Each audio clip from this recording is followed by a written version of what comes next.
A very good Monday morning to you. Thanks for joining us here on The Breakfast Show. The Chancellor is to announce immediate cuts aimed at plugging what she says is a £20 billion black hole in the public finances. Rachel Reeves will make a statement to MPs this afternoon in which she's expected to accuse the Conservatives of covering up shortfalls in departmental budgets and then running away. We'll get more from Mari in just a moment, but first, here is her report. The Chancellor is the most powerful she will ever be right now. So we can expect painful choices, immediate spending cuts today and tax rises in an October budget. And she'll challenge the Tories over what they knew about the £20 billion shortfall. In her statement to MPs this afternoon, Rachel Reeves will give the date of the budget and commit the government to one major fiscal event per year, putting an end to so-called surprise budgets. She'll create a new Office of Value for Money and task it with identifying and recommending savings. Plus, she wants spending on consultants cut, surplus property sold off and efficiencies from every department. The inheritance from the previous government has been catastrophic. They were spending money like there's no tomorrow, and then they called an election, they've run away, and they're trying to deny it. We want to raise your taxes. The first thing they were briefing into the papers, which was not said during the election campaign. They're breaking their promises. Some of this is about political choices. The Chancellor is expected to accept the recommendations of the pay review body, which means that some public sector workers, including teachers, members of the armed forces and prison staff, will get above inflation pay rises. The cuts are likely to include the immediate suspension of road projects, such as the tunnel under Stonehenge and the suspension of 40 hospital building projects. And we won't know the full impact until the spending review on the same day as the budget. Mari, we're all awaiting this speech this afternoon, and I think the first big question on everyone's minds is, are they going to accuse the Tories of outright lying to everybody, or is there a bit of political spin in this about the details have always been out there, but nobody wanted to front up to it ahead of the election? Yeah, I think they're going to try and say, well, it's been a cover-up rather than outright lies. But I think they're essentially going to try and say, Tories haven't been honest with the public, but we will. So we're going to change that culture. We're going to be more honest. We're going to launch a new Office for Value for Money, for instance, and we're really going to try and kind of do more straight talking to the British public. The difficulty is the Tories are going to say, you knew about the majority of this already when you wrote your manifesto, when you made pledges not to increase taxes that it looks like you might increase in the autumn, and therefore they're trying to say this is quite disingenuous. In terms of the potential response, based on what's being reported thus far, if their response is to cut spending as opposed to hike taxes, then they're not breaching the manifesto per se, and in fact putting themselves in the same boat that probably the Tories would have had to have done had they won. And we'd both be having the same thing, with no one was upfront about the pressures on spending to come. Well, that's what we had from the IFS, was that they talked about it as a conspiracy of silence from both parties. What we're expecting is cutting budgets now, but also tax rises later for the budget in the autumn. So it looks like it's going to be a combination of the two. So a bit of what the Tories would have done, and then something that you'd more likely to expect from the Labour Party. Right, great stuff. We're going to speak to the government shortly about this. We're also going to talk more about the Tory leadership race a little bit later in the show. And don't forget, by the way, later this afternoon, Rachel Reeves' speech will be live here on Sky News. A special programme from 3 p.m. Don't want to miss that. And as I said, we'll be speaking to Pat McFadden from the government in about 10 minutes' time about that as well. But next, let's get to the other big story of the day. And the situation in the Middle East is incredibly tense. Sky special correspondent Alex Crawford is able to join us live from Beirut. Alex, very good morning to you. Clearly tensions have been escalated given the situation in the Golan Heights over the weekend. What can you tell us about the latest? And I guess the question on everyone's lips is the potential for further escalation. I definitely think there's a lot of potential for further escalation, and that is what is really taxing everyone here and across the region, really. The diplomatic traffic has been red hot. over the weekend, desperately trying to urge restraint on all sides. The UN saying that if this escalates any further, which it is prone to right now, really on the edge of what many people are seeing as an abyss, then they will prompt a catastrophe beyond belief, is how the UN had described it. And certainly the diplomatic phones between all the parties concerned, between the French and the Israelis and the Americans, the UN and the Americans, the UN and Hezbollah, Lebanon and the Americans have been absolutely frantic all over the weekend. But we've been trying to touch the temperature of the Lebanese people, particularly Hezbollah loyalists, Hezbollah being the main military and political force here in Lebanon. And we found a lot of defiance in the face of these mounting threats from Israel. Fresh funerals of Hezbollah fighters in Beirut. And the passions of those loyal to the Lebanese group are on full display. They're far from being cowed by Israeli threats of widespread attacks. Rather, the group, designated a terror outfit by multiple countries, including the US and the UK, seem more defiant than ever. There's no doubt tensions are exceedingly high right now. Everyone nervously anticipating that this could be the event that tips the whole region into all-out war. Hezbollah has vehemently denied it's involved in the football pitch massacre. It was on a predominantly Arab Druze town on Syrian land occupied by Israel, and that's wholeheartedly believed here. Hezbollah wanted to bomb civilians, they would bomb civilians in Israel. Why did they went, and why do they have to make a conflict between Arabs? I don't believe this story. This is the first time that an attack like this happens and Hezbollah doesn't take responsibility for it. So that's completely against the pattern. It doesn't make sense. And every single attack that has happened so far, every single attack that Hezbollah said they were responsible for was on military targets, was on military infrastructure, military vehicles. That's how it's always been. And most worrying, perhaps, is that the prospect of all-out war is not feared at all by Hezbollah supporters or fighters. We don't care. Even if we die, all of us, we don't care. What the Israeli Prime Minister opts to do next is key.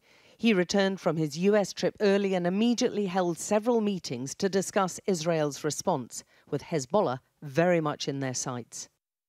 The Israeli military has aired images it says proves Hezbollah fired the deadly Iranian-made Falak 1 rocket, which killed a dozen children. And Israel received strong backing from its closest ally. There is no justification for terrorism, period. And every indication is that indeed the rockets were or the rocket was from Hezbollah. We stand by Israel's right to defend its citizens from terrorist attacks. But the Lebanese authorities want an independent investigation into exactly what happened. They're urging restraint by both Israel and their Hezbollah partners. War will destroy both countries and involve the region, they warn. Any attack on Lebanon is an attack on the Lebanese. There will be no difference between Lebanese and Hezbollah. Most of the fighting is going to be with Hezbollah, but it will be supported by most Lebanese.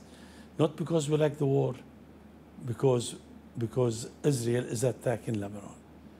We cannot accept it. Lebanon and the region is on the edge, and it's becoming more and more difficult to de-escalate tensions. Alex Crawford, Sky News, Beirut. Alex, as you said, everyone's watching closely for what the full Israeli response will be in the days ahead. How do you read who Netanyahu is likely to be listening to? There was a sort of optimistic set of meetings last week in the US and messages of wanting to see a ceasefire from all sides, from Biden, from Harris, from Trump briefly. as well. Are all bets off the table on that front now? I don't think all the bets are off, and I guess everyone in the region is desperately holding on to any sliver of hope that they can do, that all-out war can be averted. Does Benjamin Netanyahu listen to anything? I think the past 9, nearly 10 months have shown he doesn't listen to very many people, apart from his close colleagues in the cabinet, many of them from the extreme right. His indications, his actions seem to show that he's not even prone to always listening to his closest allies, the Americans. And you've heard Antony Blinken and the White House spokespeople have said very clearly that they are behind Israel as far as the football pitch massacre is concerned, that they believe that the indications show, according to them and according to the Israeli information, that Hezbollah fired that rocket, and that is being viewed with some alarm by particularly those in Lebanon. The Lebanese foreign minister told us categorically that he wants an independent investigation into this. He was speaking on behalf of the Lebanese government, and he obviously has very close contact with his Hezbollah partners who are also in government. And he said that he urged the Americans, in his words, not to give the Israelis the green light to mount another massacre in Lebanon, warning that the Lebanese people would be with Hezbollah if they were attacked in any great degree, in any great severity by Israel. So I think there's a lot of behind-the-scenes diplomatic manoeuvrings to try to get Israel to show maximum restraint, and calls from all sides, the UN, all European partners, for everyone to just calm down and try to stop all hostilities and prepare for a long-lasting peace between the two countries. That seems a long way from where we are right now, although... Alex Crawford, as always, thank you so much, live for us in Beirut. And we will get a response from the government on the latest situation in the Middle East. Pat McFadden, the Chancellor of the Duchy of Lancaster, due to join us in about 5 minutes' time. But first, all of the day's other stories with Leah. Thank you, Wilfred. Venezuela's Nicolas Maduro has won a 3rd term in office after Sunday's election. Venezuela's election authority says Maduro won 51% of the vote, with 80% of the ballot boxes counted. Now, that result contradicts the exit poll and could be contested. Thousands of firefighters have continued to battle a huge wildfire in California. The fire is currently about 140 kilometres north of the state capital, Sacramento. Over the weekend, it more than doubled in size. More than 100 fires currently burning across the United States have put millions of people under air quality alerts. A woman has died after she was attacked while walking her dog in Suffolk. Anita Rose was found unconscious at around 6:25 on Wednesday morning. On Saturday, a 45-year-old man and a 37-year-old woman from Ipswich were arrested in connection to the incident. The pair have since been released on police bail with conditions to return on the 25th of October. The UK has fallen out of the world's top 10 leading nations for manufacturing. This is for the first time, by the way. A report from Make UK found that the UK's production had fallen from 8th to 12th place in just 1 year. The industry body has warned the nation needs a long-term industrial strategy to continue supporting the sector. Now we're heading into the 3rd day of the Olympic Games in Paris, with Tom Daley set to compete in his 5th Olympic Games in the men's 10-metre synchro diving. Meanwhile, Tom Pidcock will be looking to defend the gold medal he won in Tokyo in the men's mountain bike cross-country event. Let's take a look at the current medal table for you. Well, as things stand, Japan sits top of the medals table with 4 golds, 2 silvers and 1 bronze, closely followed by Australia with just 1 bronze less. Here's our sports correspondent Rob Harris with a roundup of yesterday's action. Are we going to see medals here? A day for the wonders on water to shine. A first Olympic kayak slalom final for Kimberly Wood, and another medal for the Team GB tally, bronze. But still waiting for gold. Hopes pinned on Adam Peaty in the 100-metre breaststroke final.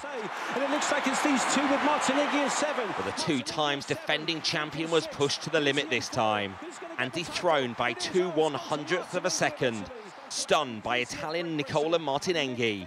And sharing silver, it was that close. If GB need any inspiration, just look to Andy Murray. Hopes of a 3rd Olympic medal and his career looked over after losing the first set in the first round of the doubles, especially when trailing 4-2 with Dan Evans in the second set. And even after levelling the match against Japan's Taro Daniel and Kei Nishikori, they had to save 5 match points in the deciding super tiebreak, but never write off Murray, pushing his battered body to the limit. And so he fights on in his final competition before retiring. The hottest tickets were at the gymnastics. Celebrities out in force to see American superstar Simone Biles, back after a 2-year mental health break, as dominant, dazzling as ever, beginning the quest to add to her 7 Olympic medals. But one unwelcome participant in Paris for these booing fans, Steven van der Velde, selected for the Dutch beach volleyball team despite a conviction for raping a 12-year-old British girl. The sun has returned in Paris, but Olympic organisers are blaming days of rain for being forced to call off a swimming training session ahead of the triathlon. It's all over concerns about the water quality in the River Seine and high levels of E. coli bacteria. That's despite more than £1 billion being spent trying to clean up these polluted waters. But back at the safer waters of La Défense Arena, tears of joy for Adam Peaty, celebrating a 6th Olympic medal. And still with a chance of gold later at the Games. Rob Harris, Sky News, Paris. Adam Peaty is a hero. Our Europe correspondent, Adam Parsons, also a bit of a hero here at Sky News. He's in Paris for us. Adam, just give us a rundown of what we can expect today. Yeah, from one Adam to another. Look, there's a big British star popping up. Tom Daley, the last seen waving the flag in the rain in the opening ceremony, is up with Noah Williams in the 10 metres synchronised diving today. Remember, Tom Daley winning gold with Matty Lee back in Tokyo, won World Championship silver with Noah Williams. And they've actually got a strong contender, as ever, in diving. A Chinese pair will be probably their greatest competition. But it is a big day. Could be a very good day for Team GB. The cards fall their way. Tom Pidcock going in the cross-country mountain biking, won World Championship gold just last year. He's in very good form. Charlie Aldridge also going there. Also, keep an eye out for the 3-day eventing team. Very strongly placed after the first 2 days. We're now into the show jumping on the final day of the event. They are a contender for gold and also individual medals being handed out there, and 2 of the riders also in contention for an individual medal, but also a lot of attention is going to be on the pool, as always at this stage of an Olympic Games, and a strong race today for Team GB. It's the men's 200, Matt Richards, Duncan Scott, both going in that, Oliver Morgan going in the backstroke. And finally, men's team gymnastics, also always a big Olympic event. Team GB going in that, Max Whitlock, the guy to look out for, as always. OK, Adam, great stuff. Thank you. Leah and Adam, thank you very much for that. Time now to speak to the government. As you can see, Pat McFadden, the Chancellor of the Duchy of Lancaster, is with me here in studio. Very good morning to you. Thanks for joining us. It was interesting to hear about the Olympics there. Of course, the Prime Minister remembered to bring a coat for the opening ceremony. He did. It was perhaps one of the most British things you'll ever see there. With he's ready for all weathers. You know, as we say, there's no such thing as bad weather, only the wrong clothes. Exactly. Well, I think we would expect nothing less from a British leader amongst all of those other world leaders. So it was good to see. Talk us through what we're going to hear from the Chancellor today. We're all expecting her to reveal the scale of this black hole. Is this going to suggest that the last government willfully lied about the reality of the numbers, or was there a misinterpretation of the detail? Well, we knew we were going to inherit a difficult situation at the election. We said that during the campaign. But what we've discovered since taking office a few weeks ago is that things were even worse than we thought. And the previous government was certainly guilty of running away from the situation. Let me give you a couple of examples. We were told, for example, that the Rwanda scheme was going to cost £400 million. We now found that it's £700 million, with billions more to be spent in future. The government were emptying the country's reserve to pay for other parts of their asylum policy. In addition to that, the Secretary of State for Education had a pay offer for teachers on her desk that nobody told anyone about during the election. And there are other pressures too. And when you take all of this and you add it all up, it adds to significant pressures on the budget this year, which we have to react to. And that reaction will be set out by the Chancellor this afternoon. To the tune of £20 billion? Well, I can't say the exact figure. We'll have to see what she says, but it's certainly a significant sum of money, and it requires us to take some difficult decisions, and we're not going to run away from that responsibility, and that's why the Chancellor is making a statement to Parliament on this afternoon. Will the manifesto pledge not to increase the taxes that you pledge not to increase stand, and will this be focused more on spending cuts than tax increases? Yes, the manifesto pledge will stand, and today is not about tax increases. Today is not a budget. Today is, I'm afraid, about some very difficult spending decisions that the Chancellor is going to be setting out. I just wanted to read you some extracts from a report titled Public Finances in the 2024 General Election. It was published on the 25th of May.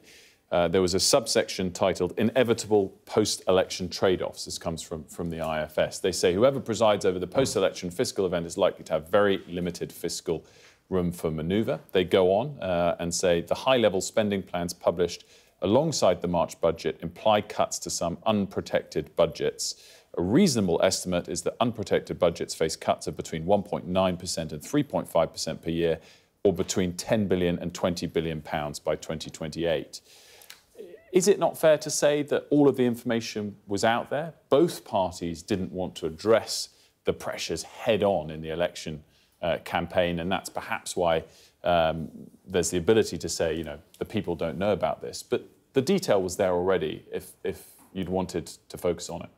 Well, we knew we were going to inherit a difficult position, and the IFS are correct about that. But the point of today is it is even worse than we thought, because there are things that we've discovered that weren't spoken about. So it's worse than the 20 billion that the IFS flagged? It is worse than we thought during the election. Than you thought, or the IFS flagged? But worse than both. They will have to today, like everybody else, acknowledge that the budgetary pressures this year are higher than those set out in the OBR forecast before the March budget.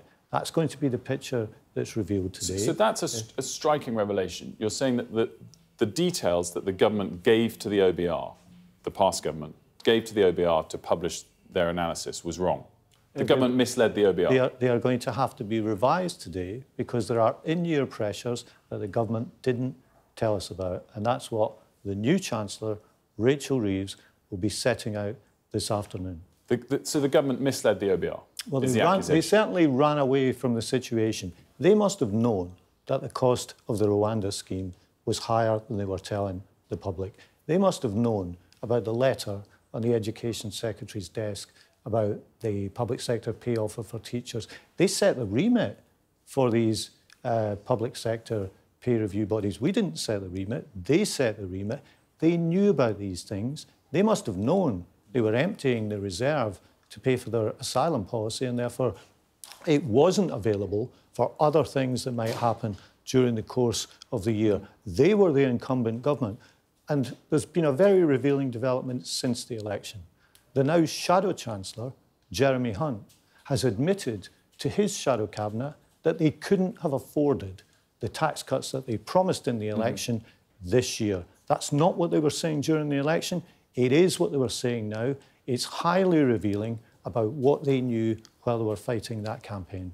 It's going to be really interesting to hear the speech, but I think the most striking thing is it's not just what you're saying, it's not just what the government wanted the people to focus on, and you guys all talk about what you want to talk about when you come on, but that they specifically misled the OBR. That's a striking accusation. Well, what you'll see today is a budget for this year that is higher than that the OBR were working on in March. And that's not because of changing economic factors? Well, I mean, we're only a few months into the financial year. You know, it's only about 4 months into the financial year, so we've still got 2/3 of it to go. Let's move on to talk about the situation in the Middle East.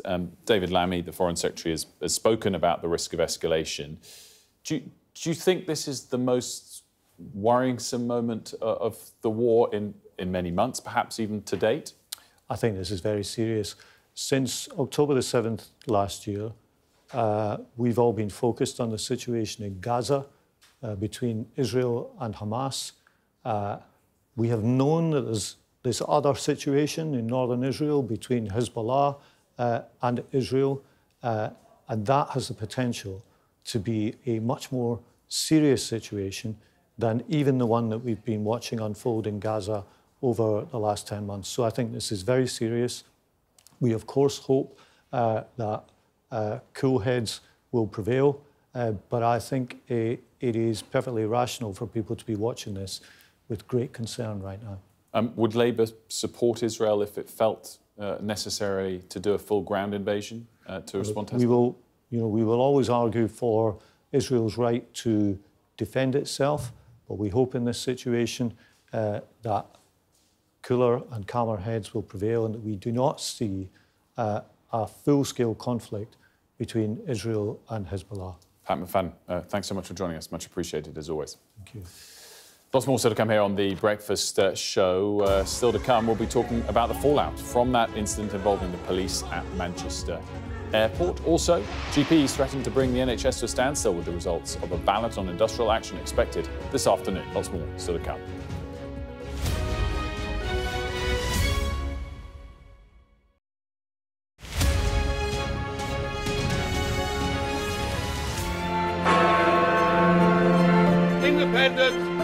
United Kingdom. These last few years have seen some huge stories.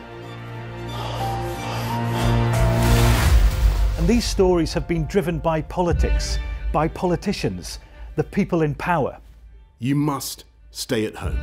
And it's my job to figure out how these decisions made by politicians impact all of us in our everyday lives.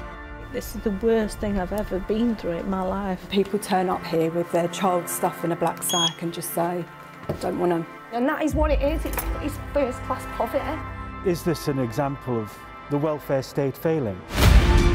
We take you to the heart of the stories that shape our world. These are stories that affect us all. Millions of children are now having to catch up. Some stories have changed all of our lives. Because like the residents, the staff are being infected. Politicians, they make decisions all of the time, and it's our job to hold them to account. I wonder if you will take this opportunity to apologise to those families. But in the end, the real power doesn't actually lie with the politicians. The real power lies with the people. I'm Nick Martin. I'm the People and Politics correspondent at Sky News.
Welcome back to The Breakfast Show. In a moment, we'll get Mari's take on what we just heard from Pat McFadden a few minutes ago. But first, a reminder of all the day's top stories with Leah. Thank you so much, Wilfred. The Chancellor is set to speak to the House of Commons this afternoon following a review of the government finances. Rachel Reeves is expected to announce immediate cuts aimed at plugging what she says is a £20 billion black hole.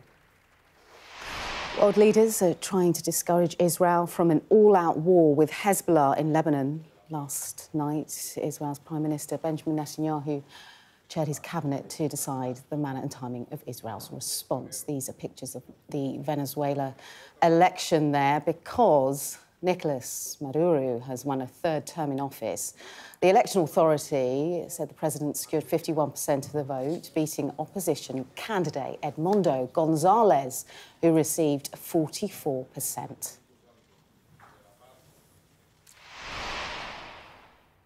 And we're heading into the third day of the Olympics in Paris, with Tom Daley there set to compete in his 5th Olympic Games in the men's 10-metre synchro diving. Meanwhile, Tom Pidcock goes for gold in the men's mountain bike cross-country event, possibly my favourite event. Oh, is it? Olympics. Yeah. More than the 100 metres? And the Yeah, I just think it's one of those events that everyone could have a crack at. The diving? No, the BMX. Oh, sorry.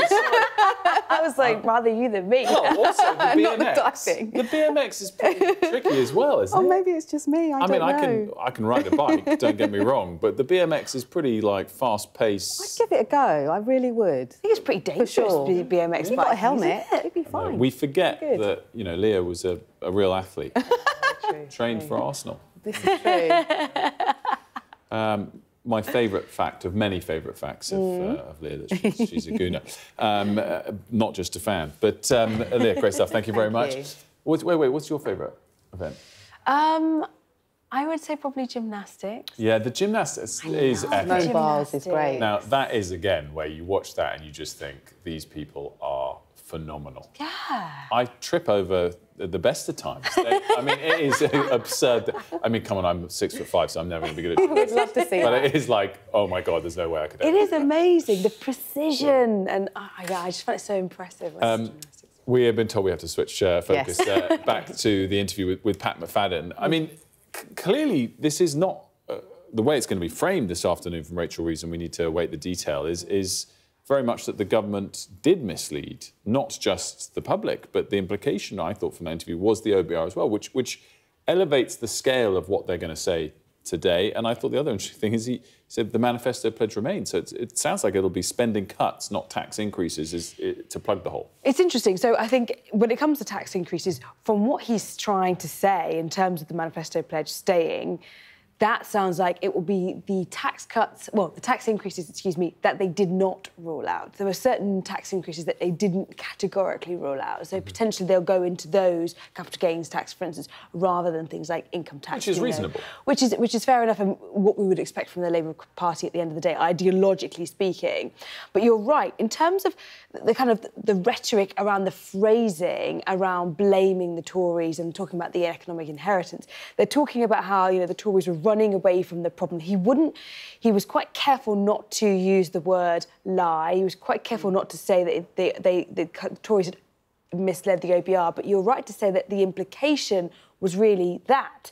And therefore, you know, he was also talking about the fact that it's worse than what the OBR had set out in their forecasts back just a few months ago in March. Now, this is all, as we were talking about before, laying the ground to really try and say things are really, really bad. The worse they can try and paint the picture, the more bold action they can take and to an extent get away with it, as it were, politically speaking, because they can lay the blame at the door of the Conservatives. And that will not be the case forever. So they know that if they're going to do some of these things that are painful politically, that are unpopular and that might frustrate a lot of people, they're going to have to do it now or never, as it were. And so I think that's why they are trying to be quite, some would argue, dramatic about the economic inheritance and the kind of wording that they are using this morning and into this afternoon, so that they can then say, look, it's nothing to do with us. We're doing these horrible things, but it's nothing to do with us. It's going to be really, really interesting, and we will, of course, have the speech live here later in the day. Mari, for now, thank you very much. Rachel Reeves, due to speak at about 3:30, will be live and building up to it, of course, throughout the afternoon here on Sky News. Now, a Greater Manchester police officer is under criminal investigation for assault after footage surfaced appearing to show a constable kicking and stamping on the head of a man at Manchester Airport. Let's discuss the latest on this with Yunus Lunat. He's an employment and discrimination lawyer. Yunus, there's been more context that's sort of drip-fed out over the last couple of days about this incident, and I guess as we get drips and drabs of more context, it's a reminder that we don't have the full context perhaps yet until a full investigation's carried out. But I guess there's an overriding question, which is, can there ever be any context to excuse the type of behaviour we saw from the police officer that involved kicking somebody who, at least eventually, was already motionless and calm? Good morning. Thank you for inviting me. I think you've really picked on the main point of discussion here, really, is initially what we've had all along is there is a context. We need to wait for the full facts to become apparent. But from my perspective, putting a legal hat on is, can there ever be, what we've got now is perhaps a context to the background, but can there ever be a defence or a justification for a police officer to behave in such a way against a suspect, let's say, who's been rendered incapacitated and by all accounts, no longer appearing to be a threat? That's the issue here. And secondly, for me, and when we're in a climate of politicians, certain media commentators who's talking of culture wars, whether these protests, the harm that these protests have caused to community relations, and I speak as being involved in the Batley Grammar School protests here, being representative, the legal representative for the parents involved, and the damage that caused to Batley, which we still haven't recovered from, as to whether these protests could perhaps have been avoided had more information been available earlier on. Because if you look at the latest video that's now become available, initially the leaders and the politicians were saying, we can't share everything with you. There is more information. Be patient. But nobody's now saying that this latest release of information has prejudiced any investigation. So my question is, could this have been released earlier? If it was released earlier, then perhaps, in my view, these demonstrations could have been avoided, and the community relations could have been, the damage to community relations could have been avoided as well. So I'm really interested in that. Is your implication from, I know you said at the top that there's no context really for why somebody should be kicked by a police officer once they're on the floor and already restrained. Are you suggesting, though, that there might be some kind of excuse for the behaviour that might have diminished the reaction if everyone had known about it, that sometimes tension rises? I'm just trying to work out what you're implying there. No, what I'm saying is, it provides a context and background as to why the officer has gone in afterwards and kicked and stamped. It provides a context, but certainly I struggle to find any circumstances under which a police officer is justified legally in behaving in such a way. It provides a context, which what I'm saying is, and these are what the politicians seem to be saying, it provides an explanation as to the reaction of the apparent excessive force that's been used. But no, it does not provide, and I struggle to find any circumstances in which it can provide a justification or an excuse or a defence. I think Andy Burnham said it would have been helpful if this video clip had come out, that the second video clip had come out earlier too.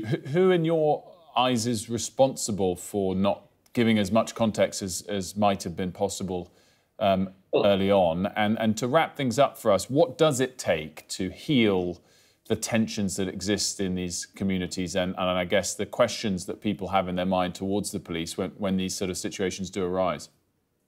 This will be a matter for the inquiry as to who had possession of the secondary information that's come out. Certainly it's concerning if that was in the possession of the authorities and it wasn't released, because in my view, had that have been released earlier, then strong voices in the community could have discouraged protests and avoided the probably 3 days of protests that were held and the damage that causes to community relations. So that's a matter of inquiry as to where that information has come from. But what is also indicative is that in all of these protests, those people that were involved, or certainly their legal representatives, their families, were apparently not part or heavily involved in these protests. So perhaps that was indicative of the background to this. And there, in my view, there's probably a lack of strong community voices as well, taking ownership and leadership here. I always come back to it's a matter of leadership. And I come back to the Batley situation. Had more information have been shared earlier, then in my view, those protests could have been avoided, or certainly strong voices in the community could have discouraged those protests. And we have to keep living in those communities. And it doesn't help when you've got certain politicians that are using these sort of incidents to stroke up culture wars and to the advantage of their the agendas. And that's the sadly the climate that we now live in. Eunice Luna, thanks so much for joining us. Thank you very much. Thank you.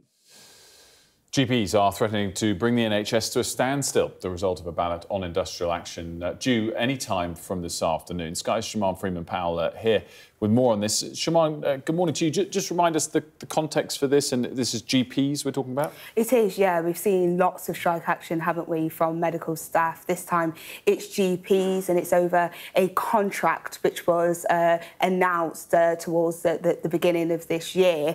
Now, what's interesting is that members of the British Medical Association asked GPs whether or not they supported this contract, and 99% of the 19,000 people that voted said no. So it will be interesting to see whether or not they will also vote in favour of strike action.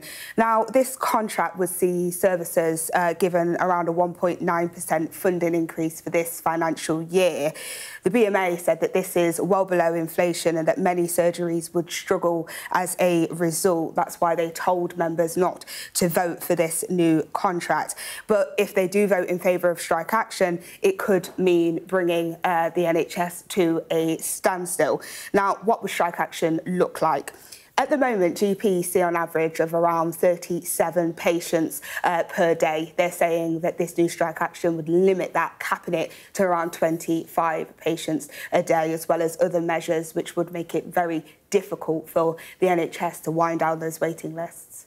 37 patients a day is kind of striking, isn't it, to be reminded of those stats. Shaman, I'm referring to potential strikes in England, of course, as well, worth noting that. Shaman, thank you. Lots more to come here on The Breakfast Show as Adam Peaty enjoys a great comeback to win silver yesterday. We'll be looking ahead to all the rest of the action in the pool in the coming days at the Olympics and more broadly.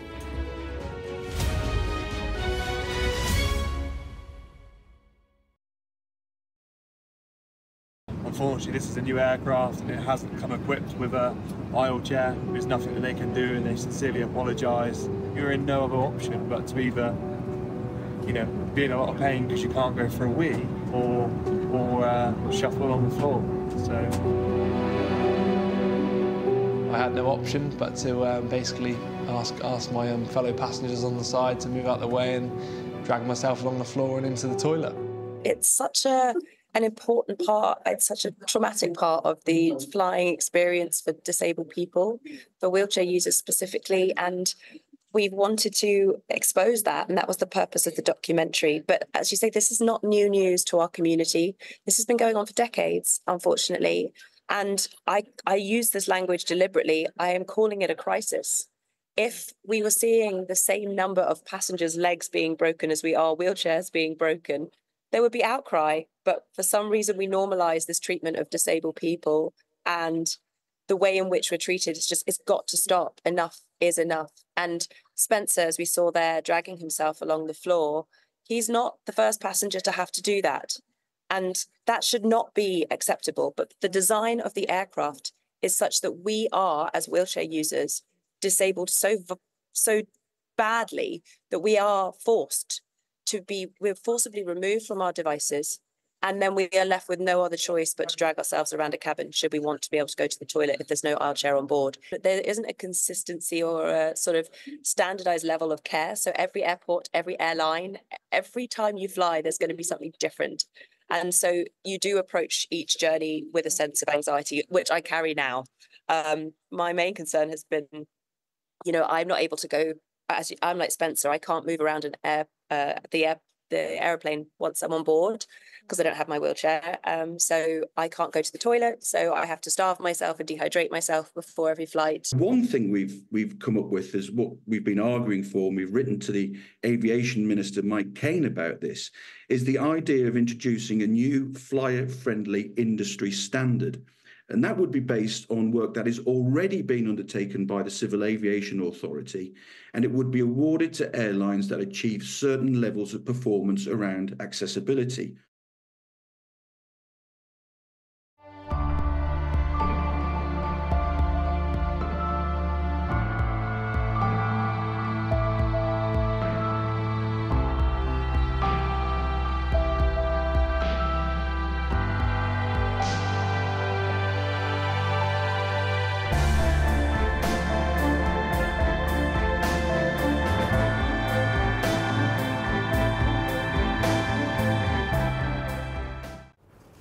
Welcome back. As we enter the third day of the Paris Olympic Games, let's get more on the 200-metre freestyle swimmer Matt Richards, who's going for gold later today for Team GB. Let's go to Worcester now, Matt's former swimming club, no less, where his talent was first discovered. Alice Deering is there and joins us now. She's also swum, of course, for Team GB in the past. Thanks so much for joining us, Alice. Great to have you with us. Before we get actually to Matt Richards and his prospects, what do you make of PT coming back to win a silver, of course, over the weekend? Yeah, hi, thanks for having me. And yes, Adam Peaty, what a great swim. It was tough. It was a little bit scrappy at the end from all of the athletes, but I think he should be really proud of his achievements. It's incredibly tough to do what he's done, coming back from how he's spoken about, you know, disliking the sport, hating it, not wanting to swim anymore, to come back, to be at the top stage, getting that silver medal. And no, he would have wanted gold. We wanted gold for him, but he did incredibly well. It's so interesting. I mean, he talked about the dark places that he's been to before, and I guess some of that's been well publicised. All the more amazing that he came back so successfully to win silver. Looking back over the last couple of decades at some of Britain's successful swimmers, they've all talked about this. I mean, gauge that for us. It's a very lonely sport, isn't it? The training. I mean, I guess, of course, you can't talk to anyone when you're in the pool, but the hours you have to put in do mean you're very isolated. Yeah, it's a tough sport. It is a tough sport. I don't want to put anyone off trying it. If you want to go try swimming, please go try swimming, but it is a tough sport. I am a marathon swimmer by trade. That's my thing. Open water, 10 kilometres. There's a lot of lonely hours in the pool. It's really tough, and having a support network behind you is so important. Having the support, the funding, the people who are backing you and supporting you. Institutions like the National Lottery, like Team GB, who allow you to do your sport and to not have to worry about other things. There's a lot of pressure on these athletes, so any pressure which can be taken off in life, be that through funding and support, is so important. And it's absolutely great to see Adam talking about these issues and being very honest and open with it, because it's not always easy. You know, you see the results, you see these gold medals, and you think, wow, he must have, everything must be perfect and in order. It's not like that for a high majority of athletes, and I think it's really important that we have these conversations. Hey, morning, Alice. It's Leah here in the studio. Great to see you. I just wanted to ask how you're feeling, because you retired earlier this year. You made strides at Tokyo 2020. How are you feeling watching Adam Peaty compete and the rest of Team GB? I feel excited. You know, it wasn't exactly what we wanted last night. It wasn't what he wanted, but I think it is just one of those stories which is so inspirational. You know, seeing Team GB, the success that we've had over the past 20 or 30 years in Olympic sport, the improvement that it's seen since it's had the National Lottery funding has been so monumental. We've gone from a country which was about 30th in the medal standings to coming well within the top 5, and that is always our aims now, to be in the top 5 on the medal rankings. And the inspiration that we take from it, that London fostered, that Rio has created, Tokyo, Paris, and hopefully beyond, it's absolutely incredible to be part of Team GB. I'm something that I'm so proud of, and it's been really nice cheering them on. Hi, it's Maria here in the studio as well. I've just got a question about, you know, Adam Peaty did incredibly well. I mean, he was so close. It was about 0.02 seconds or something ridiculous like that. I mean, as an athlete, what goes through your mind when you look up and you realise, actually, you've done an incredible amount of work, you've got an incredible record, but you haven't quite made it to that gold? I mean, how do you manage that? How do you try and put on a smile when you've been really, really rooting for that gold medal? Yeah, this is where sports psychology and your support network around you becomes so, so important, because there's dealing with success and there's also dealing with failure.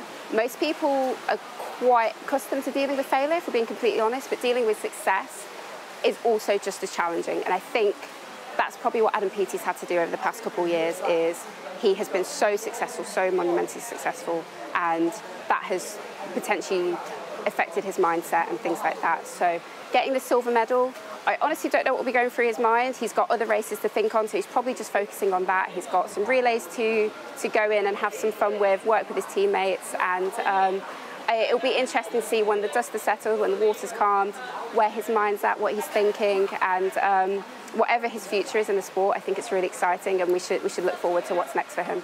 And Alice, tell us about Matt Richards, and is he a genuine gold hope for Team GB? Yes, Matt Richards. I have been fortunate enough to know Matt Richards for quite a long time. We're from the same area, both from the West Midlands. He started here at Worcester Swimming Club and moved to Wolverhampton School, which is where I swam at for a little bit. But he has so much potential. He is an incredible athlete, so hardworking, so dedicated. And, you know, we've got Duncan Scott in that field as well, who is also just as exciting as an athlete. We had a really great spectacle in Tokyo with Tom Dean and Duncan Scott, so I'm really hoping we can have the same tonight with Matt Richards, and you know, keep flying that flag for Team GB and keep supporting all the amazing athletes that we have. Alice Steering, thank you so much for joining us. We really appreciate it. And Fraser Maud's, I know, at Worcester Swimming Club too. And Fraser also been doing some research and building up to this Team GB gold hope, Matt Richards. Absolutely, yeah, and I've got just the man to talk to about Matt. So it's just been hearing from Alice there about his gold medal chances. Of course, we've got Duncan Scott as well in the 200 final tonight. Mark Stowe, former coach of Matt Richards. What are your hopes for him tonight? Do you think he can do it? Only just sort of made it into the final, not his greatest semi-performance. It's funny, we've been talking about this quite a lot this morning. There's a difference between confidence and belief. I think if you watched it last night, perhaps the confidence might have taken a little bit of a dip. It wasn't as dominating a swim as we might have hoped to see him put in, but the belief hasn't changed. My belief in him as an athlete, and particularly as a competitor, is undimmed. He's got a lane, he's got a chance. Any one of those 8 men can win that final tonight. Probably, if you're a betting man, you might put Popovich in as the favourite, but any one of them can win that. He is a fabulous competitor. He has a proven track record of winning races by hundredths of a second, and it's going to be really close. Just like the PT final last night, it's going to be really close. Matt's got as much a chance as anybody in that race. We believe in him. That's it. We saw what fine margins were involved, didn't we, with Adam just missing out on that gold. Matt got gold in Tokyo, so he's used to being on that top step, and you say it's all about belief. Is that what you instilled in him when he was a young swimmer here in Worcester? I'm going to say no to my instilling in him. I think, but yes, he's always had that. When he came to us as a 10, 11-year-old, he was here 3.5 years. His skills were good, he was technically good, he improved a lot physically. But I think it was his mental side that always stood out. His determination, his work ethic, his competitiveness. That was what maybe made that little lad a little bit special. And he's going to need all of that tonight. He certainly is. Thank you ever so much. All his experience from here in the pool in Worcester being put into practice in Paris tonight. Fingers crossed, let's hope for gold and silver in the 200 freestyle. Fraser Moore, great stuff. Thank you so much for that. I have to say, guys, of all we talked about what you could and couldn't, at least I can swim. Good to know. I'm not saying I'd be able to do anything like that, but I get from one end to the other. There you go. Yeah, whereas... I mean, to be honest, you could just stretch out and you get one end to the other. Easy.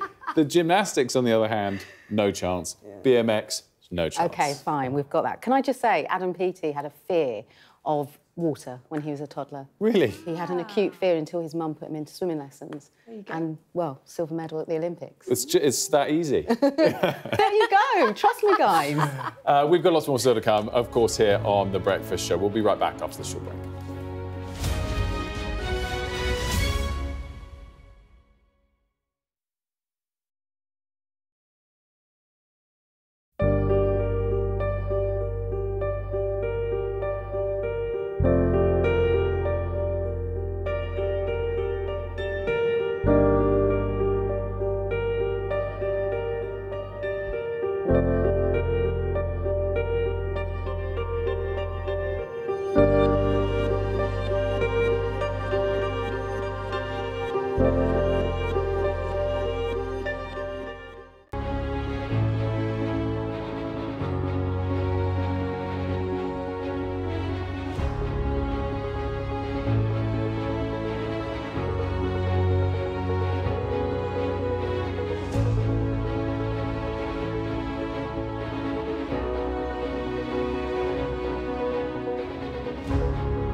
Good morning. It is 8 o'clock. Coming up on today's show, the Chancellor's plans to plug a 20 billion black hole in the public finances might include spending cuts and tax rises in October. Plus, Suella Braverman bows out of the Tory leadership race, saying she's been branded mad, bad and dangerous. And Andy Murray survives 5 match points to keep his career alive for at least one more match in the Olympic doubles. We'll have the latest from Paris It is Monday, the 29th of July. Here are your headlines.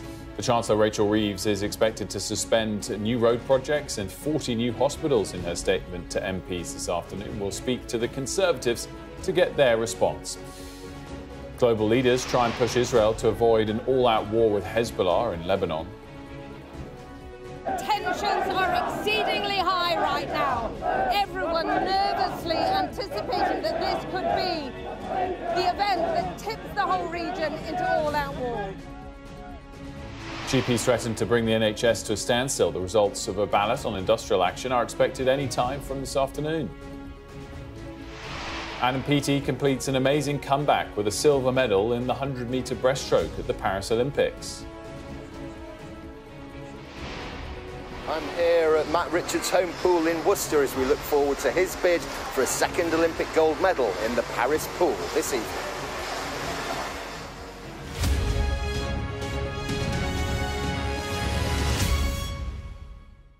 A very good Monday morning to you. The Chancellor is to announce immediate cuts aimed at plugging what she says is a £20 billion black hole in the public finances. Rachel Reeves will make a statement to MPs this afternoon in which she's expected to accuse the Conservatives of covering up shortfalls in departmental budgets and then running away. We'll get more from Mari in just a moment, but first, here is her report. The Chancellor is the most powerful she will ever be right now. So we can expect painful choices, immediate spending cuts today and tax rises in an October budget. And she'll challenge the Tories over what they knew about the £20 billion shortfall. In her statement to MPs this afternoon, Rachel Reeves will give the date of the budget and commit the government to one major fiscal event per year, putting an end to so-called surprise budgets. She'll create a new Office of Value for Money and task it with identifying and recommending savings. Plus, she wants spending on consultants cut, surplus property sold off, and efficiencies from every department. We knew we were going to inherit a difficult position, and the IFS are correct about that. But the point of today is it is even worse than we thought, because there are things that we've discovered that weren't spoken about. So it's worse than the 20 billion that the IFS flagged? It is worse than we thought during the election. Than you thought, or the IFS flagged? Worse than both. Some of this is about political choices. The Chancellor is expected to accept the recommendations of the pay review body, which means that some public sector workers, including teachers, members of the armed forces and prison staff, will get above-inflation pay rises. The cuts are likely to include the immediate suspension of road projects, such as the tunnel under Stonehenge, and the suspension of 40 hospital building projects. And we won't know the full impact until the spending review on the same day as the budget. Well, Mari's here to talk about the politics of all this, but first let's go to our business presenter, Ian King, who's in the city. Ian, what did you make of the pushback from Pat McFadden earlier? Well, he has to say that, doesn't he, Wilf? I mean, it was very clear during the election campaign. The Institute for Fiscal Studies pointed out on numerous occasions there could be no chance of any incoming government or new government turning around and say, well, we looked at the books and it's worse than we thought, because we've got the Office of Budget Responsibility in place now. The books have been wide open for a long time, and that's really the task that Rachel Reeves has today, is to try and push back against that kind of narrative, which is what a bit of which you heard from Pat McFadden there. I guess the one thing that is very different that no party would have known about during the election campaign was this recommendation for above inflation pay increases for parts of the public sector, for the NHS and in schools. That 5.5% rate of pay increase, significantly ahead of the 3% that the Treasury was budgeting for. So on that basis, you could say they do have to find some money from somewhere. But there are various wheezes that Rachel Reeves could pull off without needing to cut spending or raise taxes. For example, she could slightly tweak the fiscal rules, which have the deficit coming down as a share of GDP over the 5-year cycle. There are various tweaks that you can pull off there. There are There are accounting wheezes that could be done, for example, with the way that the Bank of England is indemnified for losses under the way it's unwinding its asset purchases, which date, of course, back to the global financial crisis. So there are things that she could do without having to put up taxes or cut public spending in the way that we expect her to.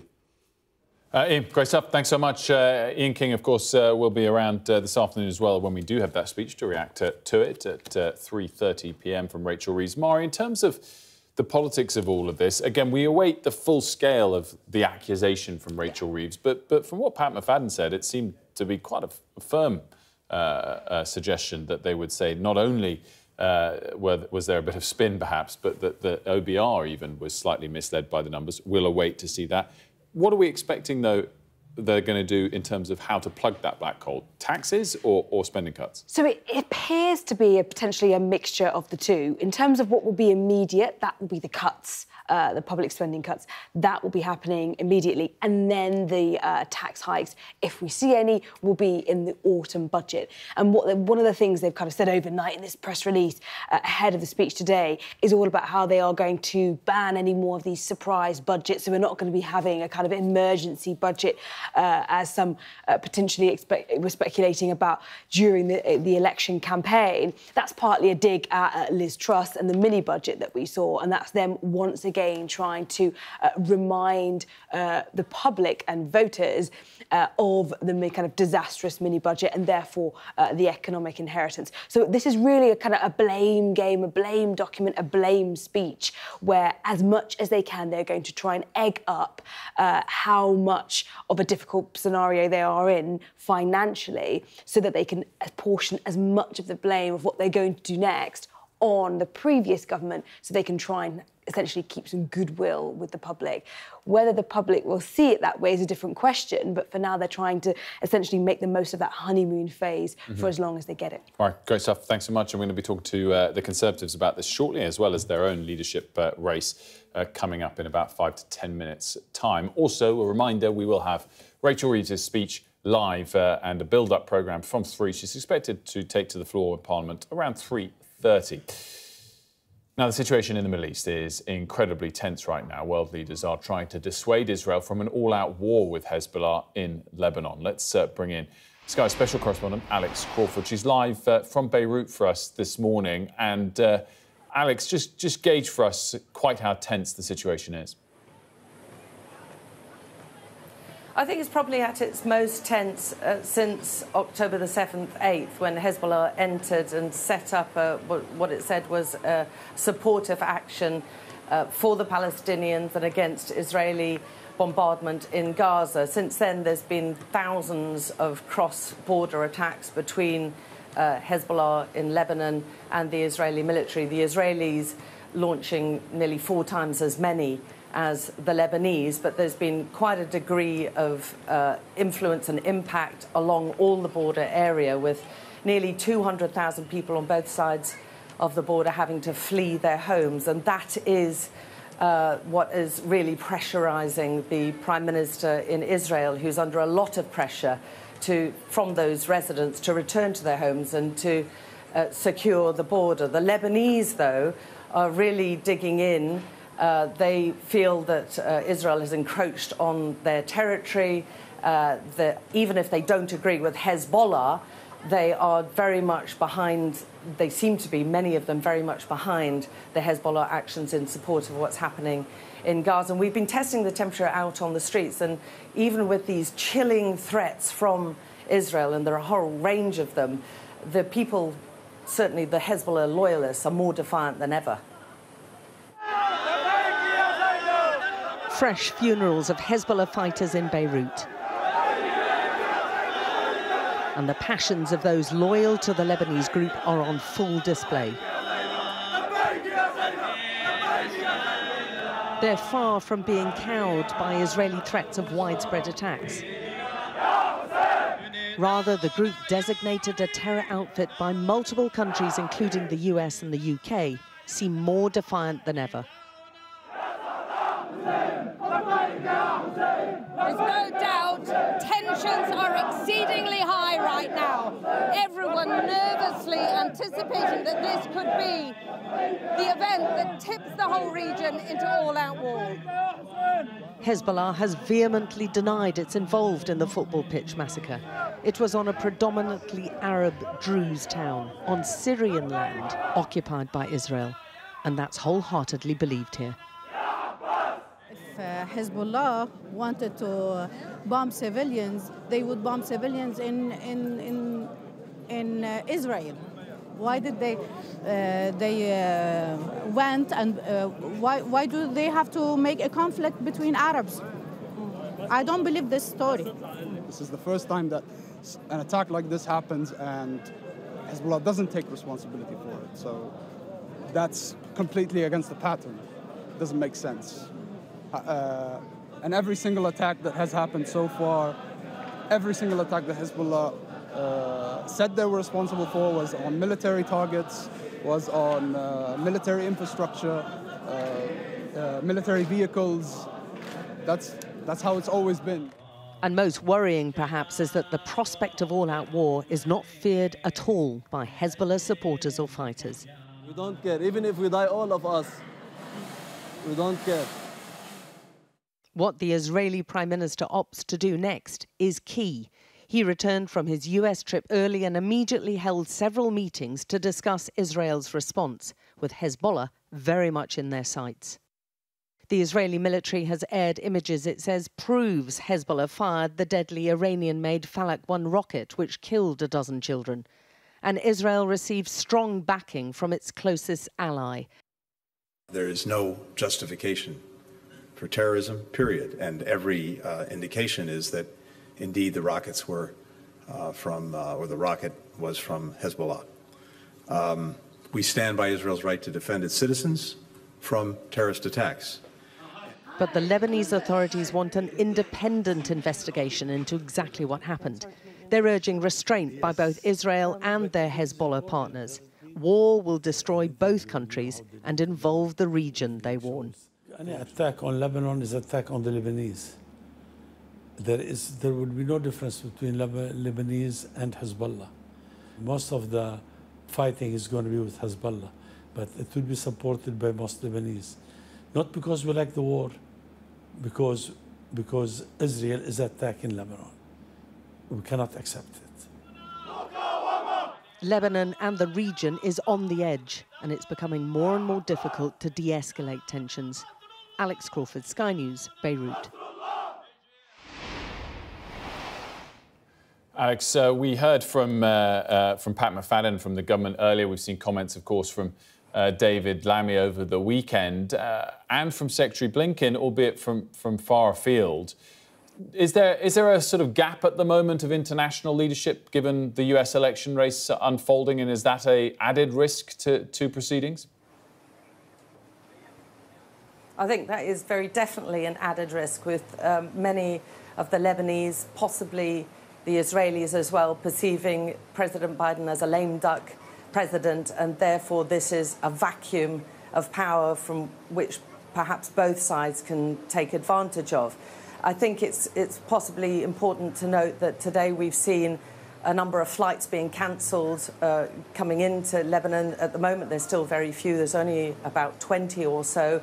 We've seen the renewing of warnings from a spread of embassies warning against their citizens travelling to Lebanon. And the country, there's no doubt, is on tenterhooks with the diplomatic airwaves thick with communication to try to persuade everyone to exercise maximum restraint. The Lebanese authorities giving a very strong message to the Americans, the Lebanese foreign minister talking to us saying, please do not give the Israelis a licence to kill. But everyone at the moment is just watching and waiting.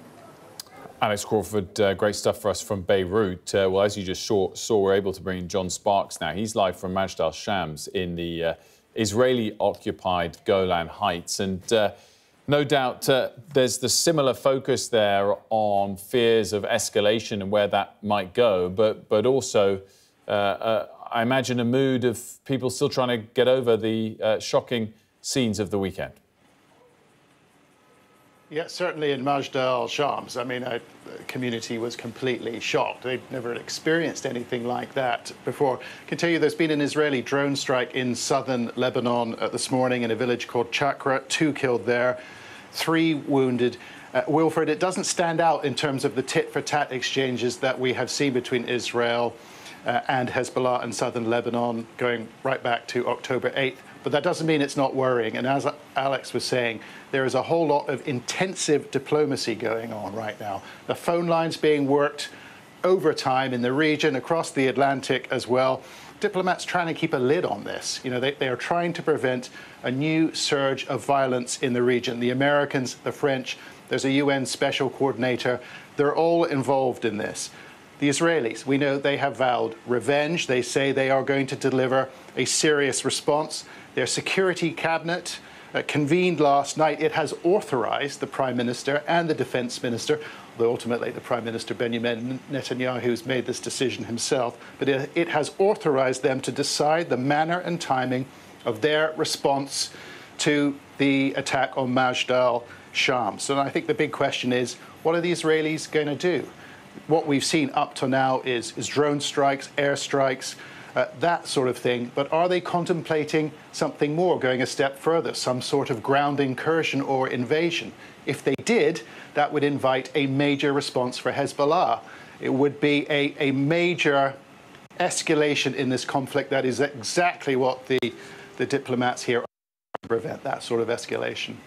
John Sparks, thanks so much. In Golan Heights, we've got more coverage, of course, from the team throughout the morning on the latest situation in the Middle East. We're going to get the Conservatives' view in just a moment. But first, time for all the day's other news. Leah's got that for us. Thank you, Wilfred. We're going to turn our eye for a moment to Venezuela, where Nicolas Maduro has won a 3rd term in office after Sunday's election. Venezuela's election authority says Maduro won 51% of the vote, and with 80% of the ballot boxes counted, and that result contradicts the exit poll, and it could be contested. More on that as we get it. Elsewhere, thousands of firefighters have continued to battle a huge wildfire in California. Now, the fire is currently about 140 kilometres north of the state capital, Sacramento. Over the weekend, it more than doubled in size. More than 100 fires currently burning across the United States have put millions of people under air quality alerts. A woman has died after she was attacked while walking her dog in Suffolk. Anita Rose was found unconscious at around 6:25. That was on Wednesday morning. Well, on Saturday, a 45-year-old man and a 37-year-old woman from Ipswich were arrested in connection with the incident.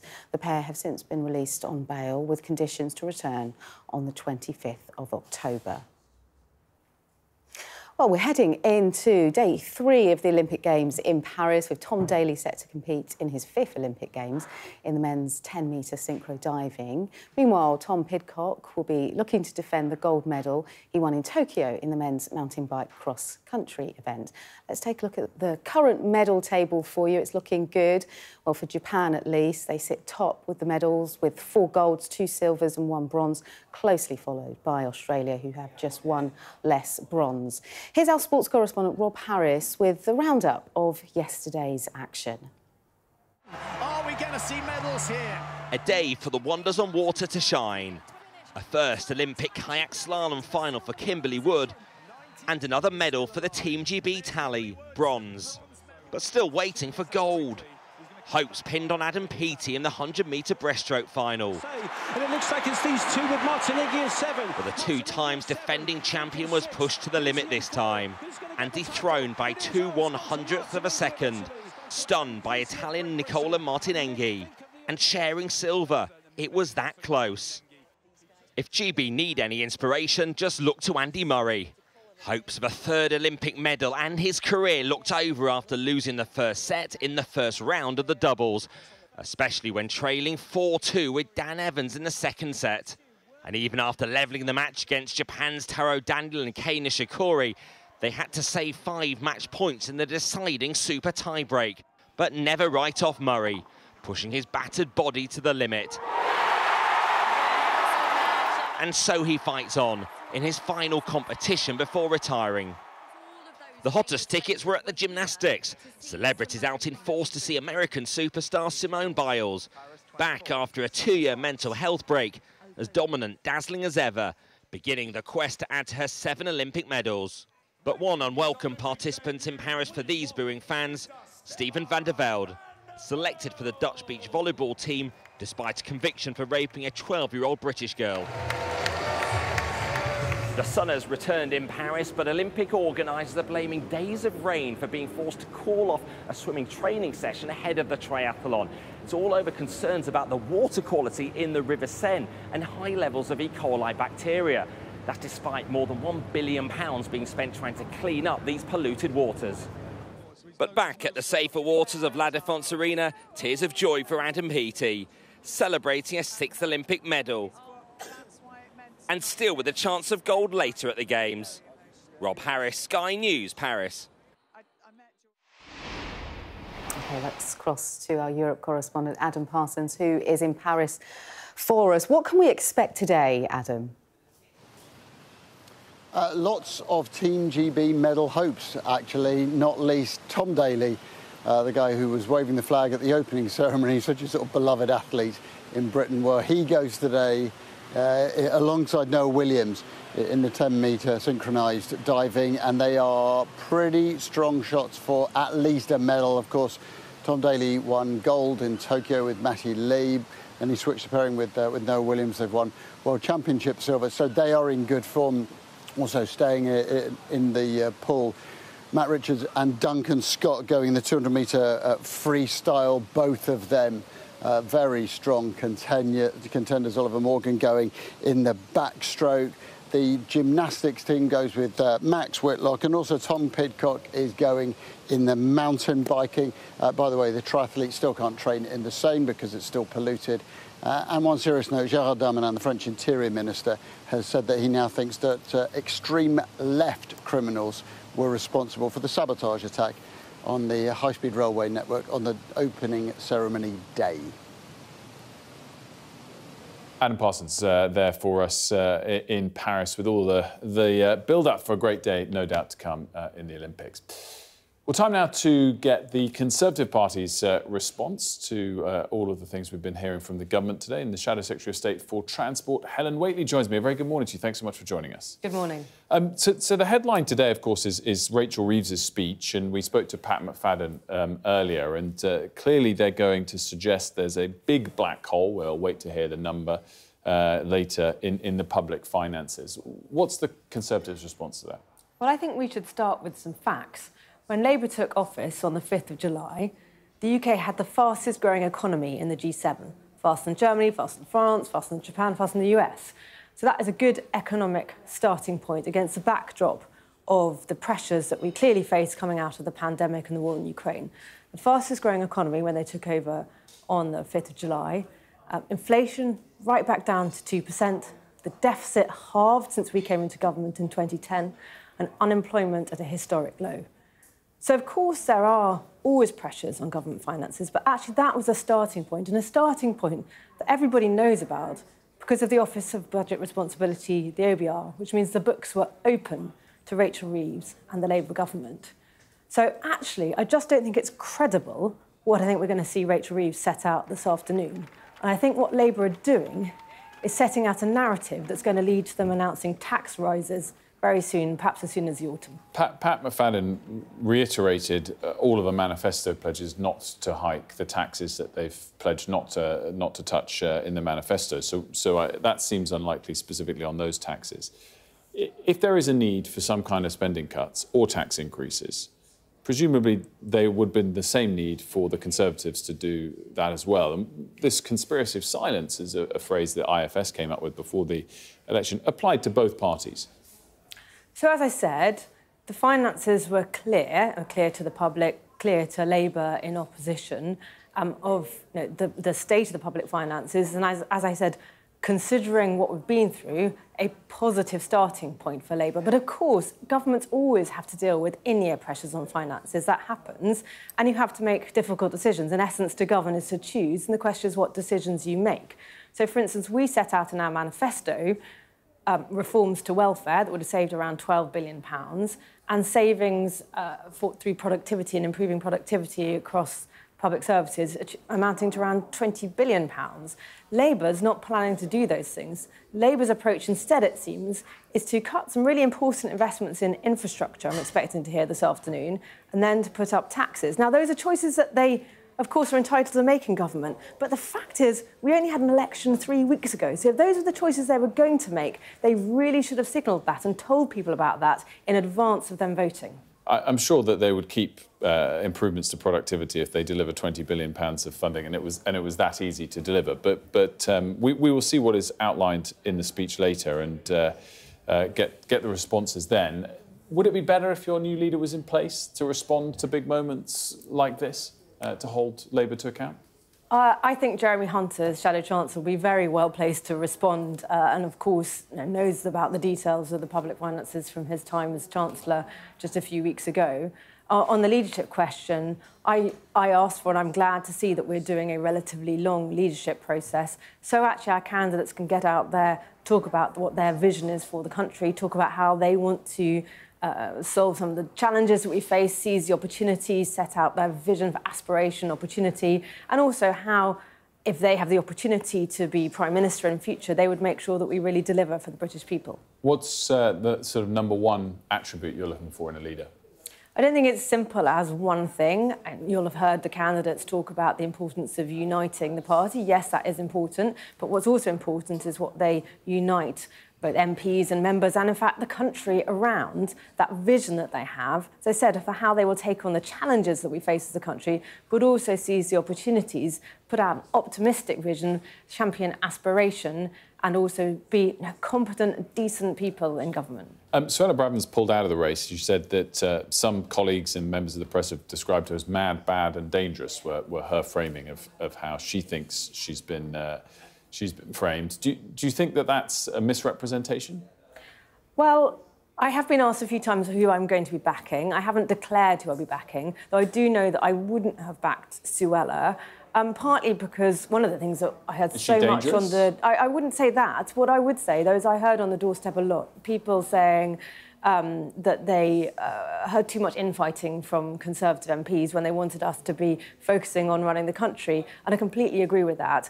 And Suella did speak out very vocally against Rishi Sunak when she was Prime Minister, and actually, particularly when he was Prime Minister, sorry, when you're in government, you have the opportunity to have these discussions behind closed doors, and I think unity is really important. Helen Whately, thanks so much for joining us today. Very much appreciated. The Shadow Secretary of State for Transport. Lots more still to come here on The Breakfast Show. Coming up next, we'll get the very latest on the state of the nation's finances and look ahead to the Bank of England decision. We'll be joined by Simon French from Panmure Gordon. Also, a landmark study into dementia finds that almost half of dementia cases are caused by factors within our control. We'll discuss that. And GPs threaten to bring the NHS to a standstill with the results of a ballot on industrial action expected this afternoon. Don't go anywhere.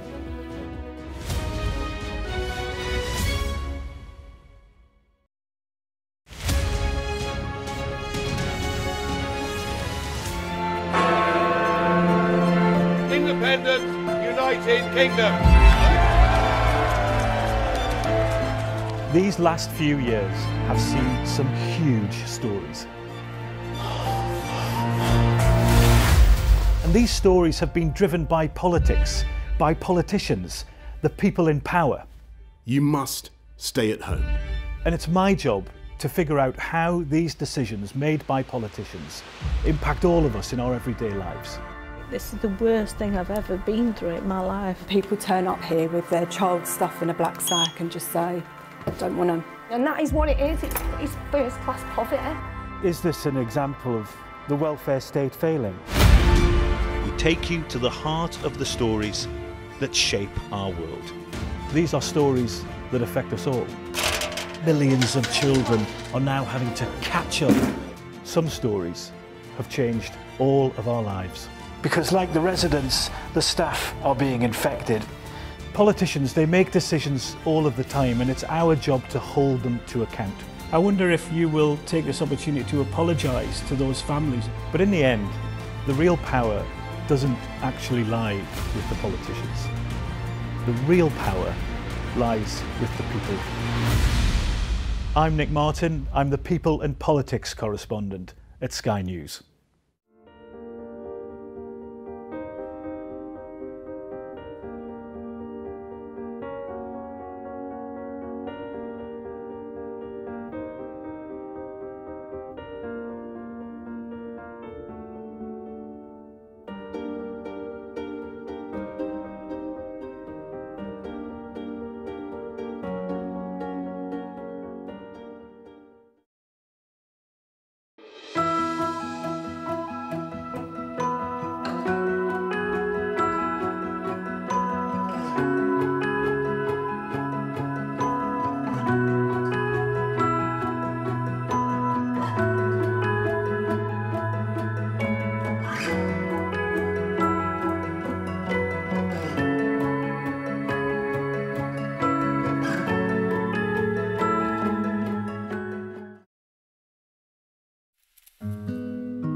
Welcome back to The Breakfast Show. Well, coming up as the Chancellor prepares to deliver her spending review speech later today, we'll speak to a top economist about the state of the national finances and the potential black hole that we're going to hear about from the Chancellor this afternoon. But first, Leah's got all of the top stories for us this morning. Thank you, Wilfred. The Chancellor is set to speak to the House of Commons this afternoon following a review of the government finances. Rachel Reeves is expected to announce immediate cuts aimed at plugging what she says is a £20 billion black hole. World leaders are trying to discourage Israel from an all-out war with Hezbollah in Lebanon. Last night, Israel's Prime Minister Benjamin Netanyahu chaired his cabinet to decide on the manner and timing of Israel's response to a rocket strike on the occupied Golan Heights. And 80% of the votes in Venezuela have been counted so far, and it's showing that Nicolas Maduro has won a third term in office. The National Electoral Council said he secured 51% of the vote, overcoming opposition candidate Edmundo Gonzalez, who received 44%. And we're heading into the third day of the Olympics in Paris, with Tom Daley set to compete in his 5th Olympic Games in the men's 10-metre synchro diving. Meanwhile, Tom Pidcock goes for gold in the men's mountain bike cross-country event. Yeah, great stuff. Thanks so much for that. Well, as we were mentioning, the big agenda item today, Rachel Reeves' speech at 3:30. She's expected to announce cuts to spending aimed at plugging what she says is a £20 billion black hole in the public finances. Simon French from Panmure Gordon's here to talk about the economic implications of this, and Mari, of course, here on set as well with the politics of it all. Simon, good morning to you. Before we get to the numbers, Mari, on the politics of all of this, and reflecting as well on what we heard from Pat McFadden earlier, it sounds like they're going to be pretty provocative with what they're accusing the last government of having done, but also quite tellingly that this is going to be spending cuts to address it rather than tax increases. So that's what it sounds like in terms of the immediate decisions. That doesn't necessarily mean we won't see tax hikes in the autumn. I think there's quite a lot of expectation that that could be the case. But I think you're right. I mean, politics a lot is about telling a story and making it believable. And so to an extent, the Labour government are keen to find a way to have that narrative of blame around the Conservative Party, around the Conservative government, and therefore around the economic inheritance that they have received. And so they are, as you rightly say, the rhetoric is really quite strong about what they are dealing with, what they found when they've looked under the bonnet, and essentially, gosh, it's worse than we even expected and we knew it was bad. That is what they're trying to, that's the story they are trying to tell, so that they can essentially keep as much goodwill as possible with the public, not get blamed for the difficult decisions the cuts, the potential tax hikes down the line that they implement, and therefore they can try and apportion as much of the blame onto the Conservatives. Now, that will work up to a point, but there will come a time where if people feel that they are being unfairly taxed, or if they feel that public sector budgets are being squeezed and they are feeling the impact of that, the blame will eventually be at Labour's door. Might not be right now, but eventually they will have to take responsibility for that. Mark, great stuff. Thank you for setting that up for us. So, Simon, let's assume the number is £20 billion of this black hole that's revealed later today. If it's at that scale, is it possible that neither of the two main parties have misled us, either whether it was the Conservatives when in government and not giving everyone the facts, or Labour being aware of the facts but only really acknowledging them at this stage? At the risk of getting into definitional tennis, what you have is something of a subjective judgment as to whether commitments the previous government have made have been underfunded or unfunded. Underfunded is somewhat subjective. You may say, actually, to deliver this on prisons, to deliver this on welfare, to deliver this on some of the capital spending, you needed more than the government allocated. But to suggest it was unfunded actually crosses a threshold and suggests something of misleading of the official bodies that look at this, the Office for Budget Responsibility and the IFS. I doubt it will be the latter. I think it'll be more the former, and that, if you like, creating a system where perhaps the accusation on the previous government was not of misleading the public, but actually not budgeting according to what they said they wanted to deliver. If it's the latter, the more serious of the two, yes, will we get a definitive answer from those independent bodies, the OBR and the IFS, to say, we agree with the new government, the last government misled us? Or again, will it be quite a sort of subjective process? I think you're more likely to hear that from the IFS, the Institute for Fiscal Studies, rather than the Office of Budget Responsibility. The reason being is they are entirely independent of politics, whereas the OBR, while seemingly independent, they have to operate in a realm where they get full open book access to government, and therefore actually then accusing the predecessors of not showing them the full basis of the finances, the public finances going forward, would be quite a big criticism. It would be quite a big moment. I suggest that when we get an OBR forecast in the autumn, what we'll actually see is some of the colour on public sector changes. There was always a criticism, including from the head of the OBR, Richard Hughes, back in the spring, that these were a work of fiction. Not that they didn't know that there was a gap, but it just hadn't been defined how that gap would be filled. Again, assuming the figure's 20 billion, gauge for us how hard it is to find spending savings of that scale. Not too difficult, actually, it has to be said. If you look at the period 2010 to 2015, which is often dubbed as austerity, actually there was alongside some well-understood, if you like, cuts to frontline provision, was more than 20 billion of back-office savings under what the previous government under George Osborne and David Cameron called the Efficiency and Reform Programme. Now, the National Audit Office audited that delivered more than 20 billion over that 5-year view on an annualised basis. And that was from a lot of the type of activity that Rachel Reeves has been briefing overnight she's going to do. Selling off the government estate, digitising public services, reducing consultancy spend, reprocuring contracts. That's actually good housekeeping. Most private sector companies would say we do that as business as usual. That is internal audit, that is looking at value for money. There's no reason why a government that spends almost £1 trillion can't find what is just 2% of that value in 20 billion. So one thing that we've been discussing clearly is the public financing and finances and black holes, etc. What about more broadly this term that we've heard over the last 3 weeks, that they've inherited a very poor economic inheritance? Clearly things were fairly lacklustre since the end of the pandemic and we haven't been growing strongly. What about the day they took office? Is that a fair framing of things? I don't think so. They're trying to frame, the new government are trying to frame this as the worst economic inheritance since the Second World War. You've got to be very, very specific in your definition, perhaps looking at real income growth over the last 5 years, or the last 10 years, in fact, as your definition. Actually, if you look at a broader suite of metrics, which I think all good economic analysis should do, you look at the upswing in growth, you look at the fact that unemployment is still only 4.4%, you look at the fact that the deficit is coming down and significantly lower than the inheritance the Conservatives Conservative or the coalition government had in 2010, then I think a more balanced view would say this isn't a great inheritance by any means, but I don't think it is the worst since the Second World War. So Bank of England meet on Thursday. I mean, it's genuine sort of suspense about what they're going to do. I mean, for a long time, it's been quite clear coming into the meetings that we weren't ready for a cut yet. It's on a knife edge. The financial markets, for what that pricing is worth, think it's about 50-50, somewhat of a coin toss. We haven't heard a lot from the Bank of England trying to frame this meeting. We haven't had the Governor, Andrew Bailey, or any of the committee members definitively staking a path, like we do see often in the United States. We haven't seen in the UK.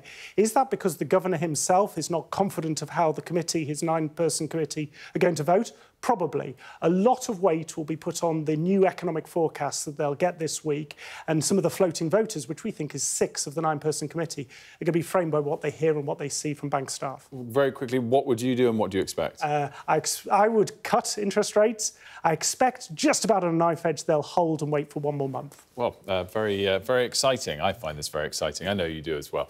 Hopefully our viewers do, or at least they put up with our conversation. Simon, thanks so much. Great to see you, as always, the Chief Economist at Panmure Gordon. Well, do stay with us here on Sky News, because we're going to have coverage, of course, of Rachel Reeves's funding review statement in a special programme from 3 p.m. She's expected to take the floor by 3:30. All of the build-up, of course, throughout the day here on Sky News. Now, GPs are threatening to bring the NHS to a standstill with unprecedented industrial action. Sky's Shimon Freeman-Powell joins me here in studio to discuss this. So, Shimon, just remind, we're talking about GPs now.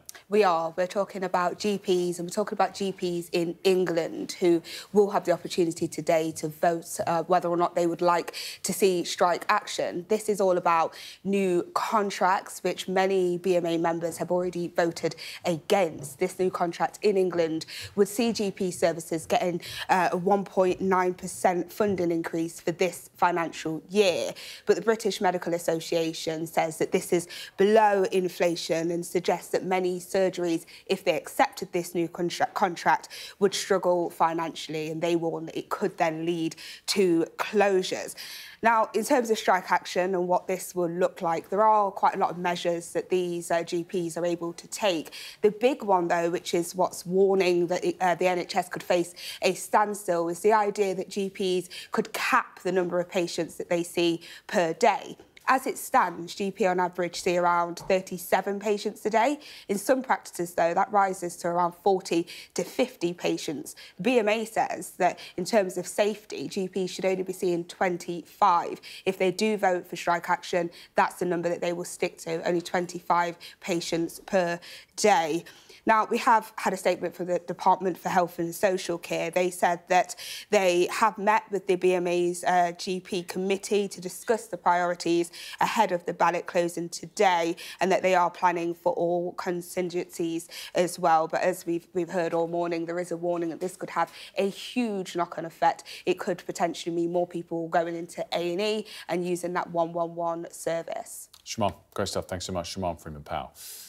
Now, as we enter the 3rd day of the Paris Olympic Games, let's get more on 200-metre freestyle swimmer Matt Richards, who's going for gold for Team GB later today. Fraser Maud able to join us at Worcester Swimming Club this morning, where Matt Richards was coached initially. Fraser, give us a bit of a debrief on who Matt Richards is. Matt Richards, a Worcester legend. This is where he first learnt his trade. He's going to be in the 200 metres freestyle final at around 20 to 8 this evening in the pool in Paris. Lots of hopes that he's going to come back with a gold. He won gold in Tokyo, aged just 18, 3 years ago, so he's hoping to repeat that performance. Only qualified in 6th place in the heats for the and the semi-finals for tonight's final. So a little bit of a worry, but his coach here, his former coach here, says he's not worried. He knows that Matt has got it in him. He's got that strength of character to pull through. So hopefully he'll be on that top podium tonight. But this isn't just a pool that breeds Olympians, it breeds Paralympians as well. Becky, how are you doing today? Have you been enjoying what's been going on in Paris so far? Yeah, I mean, it's been amazing to watch, and we've been keeping up with the swimming as well as other sports, but the swimming, Team GB are really doing well. I mean, lifetime bests already, and it's kind of bringing it home that this is happening, and in less than a month we'll be there as well. We saw just what fine margins we're dealing with in the pool in Paris with Adam Peaty last night, 0.02 of a second missing out on his third Olympic gold in succession. So it's tough, isn't it? It's so competitive. It's so brutal in that pool. Yeah, absolutely. And like, it is the finer things that count. It's like stretching for a finish. Like that could be the difference between a medal and not a medal. And it's just like reminding me that everything I'm doing in training now really matters, and every little counts. You've won medals at the Paralympics before. Are you looking forward to this year's event starting in about a month's time or so, isn't it? Yeah, 100%. I've won 2 silver medals, so hopefully we've done enough work here at Worcester, and I'll be on top of that podium in the summer. Fantastic, fantastic. You're a world champion as well, of course. We've got to mention that, haven't we? What do you think Matt's chances are, Matt Richards' chances in the 200 free tonight? He qualified in 6th in the semis, so maybe not his best performance, but we're hoping for a repeat of what he did in Tokyo, aren't we? Yeah, and I mean, he said it himself in his interview that there were things that he could have done better. So we've just got to hope. We've got belief in him. We know that he can do it. And, you know, outside smokers, they're the best to watch. What do you mean by that? Explain that. Well, he's going in 7th, so he'll be in an outside lane, and you know, you normally expect the action to be happening in the centre lanes, but when there's someone that comes from an outside lane that you don't expect to win, that's when the excitement happens. Fantastic. I love that expression. I'll be using that again myself. So what is it here in the water at Worcester that breeds Olympians and Paralympians? What is it about Worcester Swimming Club that sets you on the road to such success? Do you know what? I think at Worcester, I think it's just the love that we have for swimming. I mean, we love swimming here. We all enjoy it. We've got such a great community club. And the coach here, Mark Stowe, is absolutely incredible. He takes every swimmer as an individual and works them really hard. Fantastic. Well, look, good luck for your Paralympics at the end of August, and you'll be cheering on for Matt tonight. Yeah, absolutely. Absolutely. Come on, Matt. We know you can do it. Everyone here at Worcester's rooting for you. Indeed, and here in London, of course. Fraser, excellent stuff as always. Thank you. Still to come here on The Breakfast Show, we will be talking about a new study that shows nearly half of dementia cases are caused by factors within our control. We'll bring you more of those findings after the break.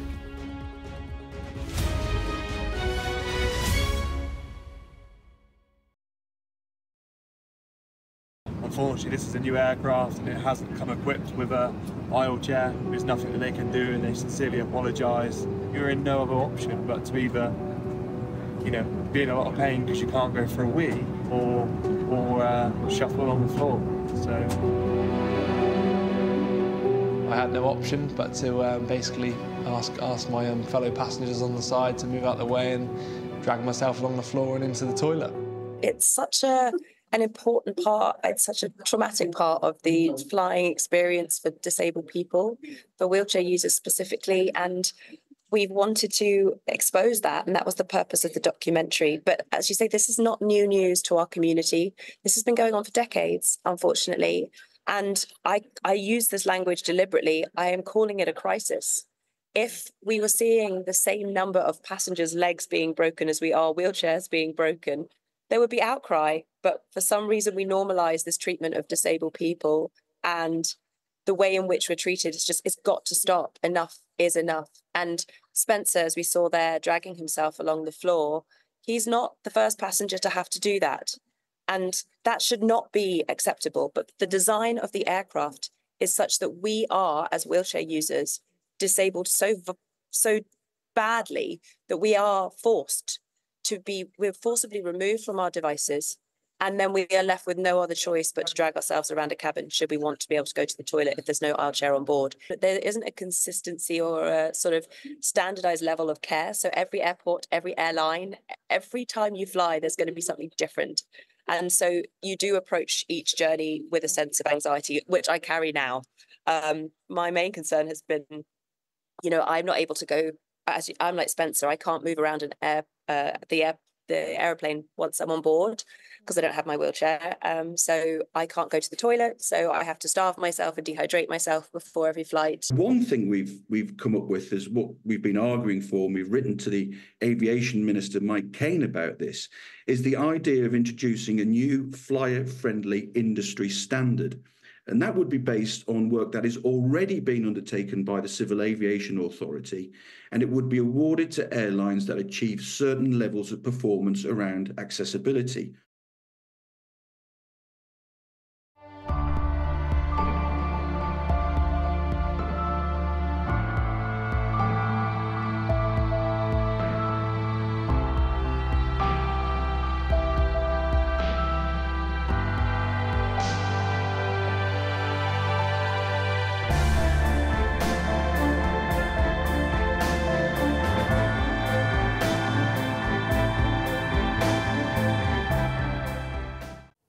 Welcome back. A landmark study into dementia, due to be published in full later this week, has identified that almost half of dementia cases are caused by factors within our control. They include the amount of alcohol you drink, which makes a difference. More than 21 units a week increases the risk by 20%. Similarly, smoking elevates the risk of developing dementia by 60%. Social isolation or loneliness is just as bad, raising the risk by 60%, and air pollution was found to make people 10% more vulnerable to developing the disease. Well, we're able to be joined now by Hannah Churchill from the Alzheimer's Society. Hannah, thanks so much for joining us. I mean, really interesting that these factors are so addressable, I guess.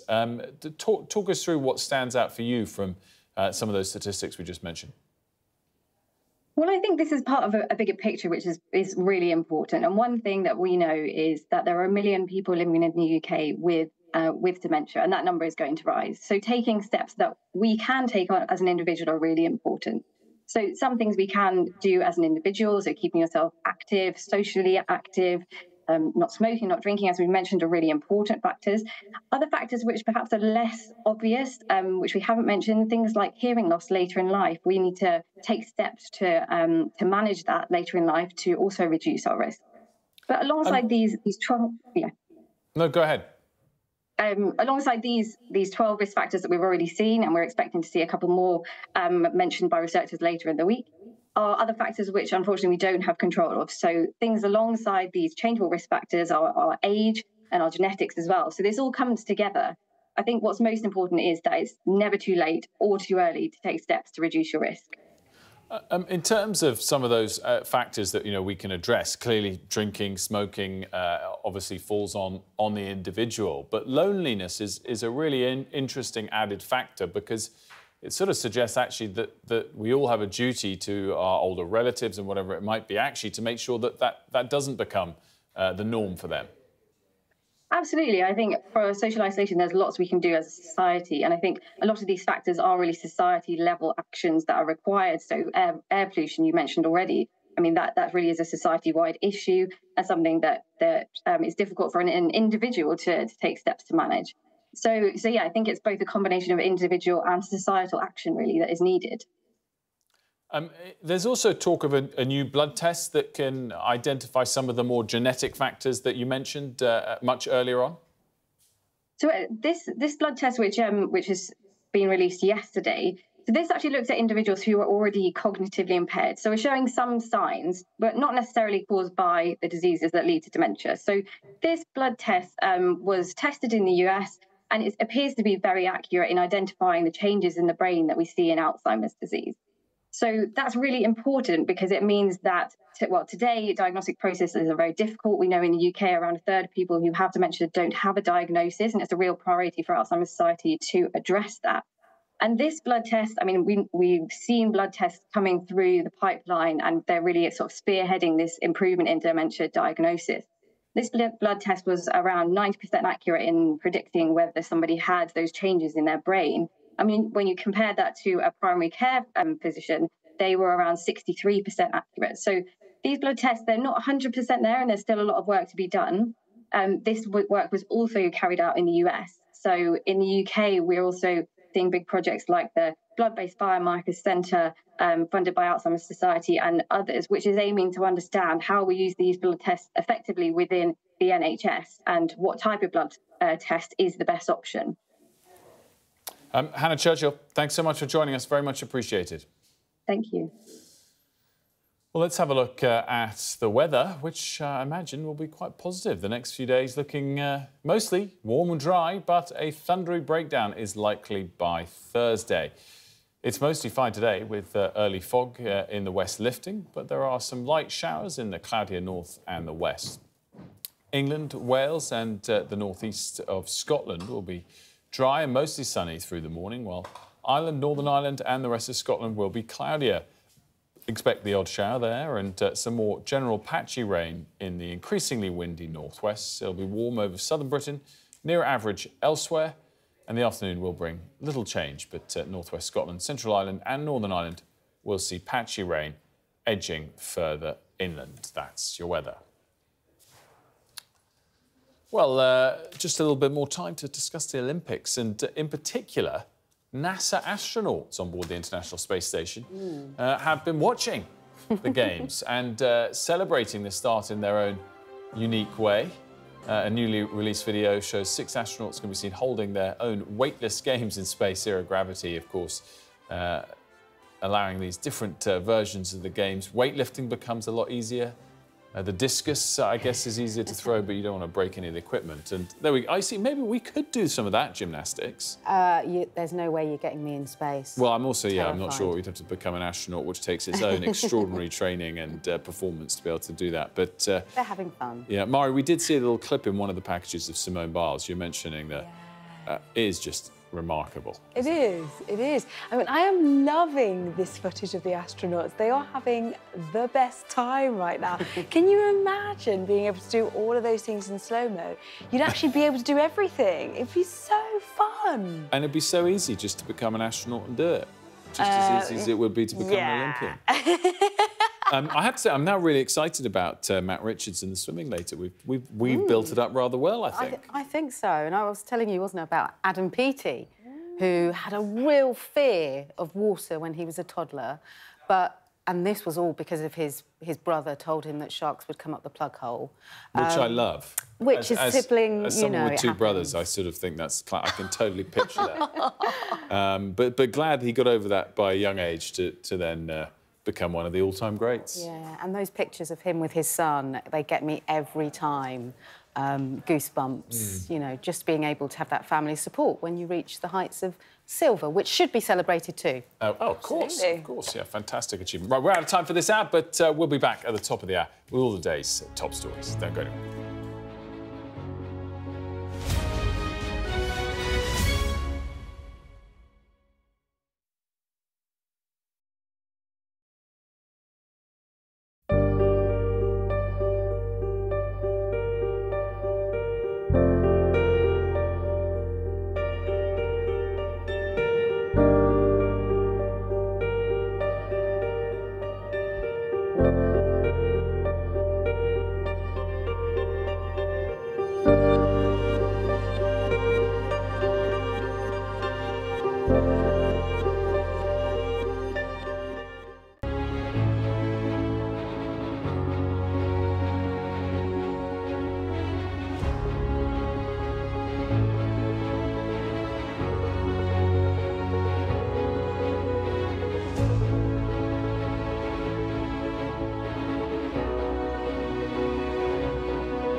A very good morning to you. It is 9 o'clock coming up on today's show. The Chancellor's plans to plug a £20 billion black hole in the public finances. Will it include cuts to spending or tax increases in October?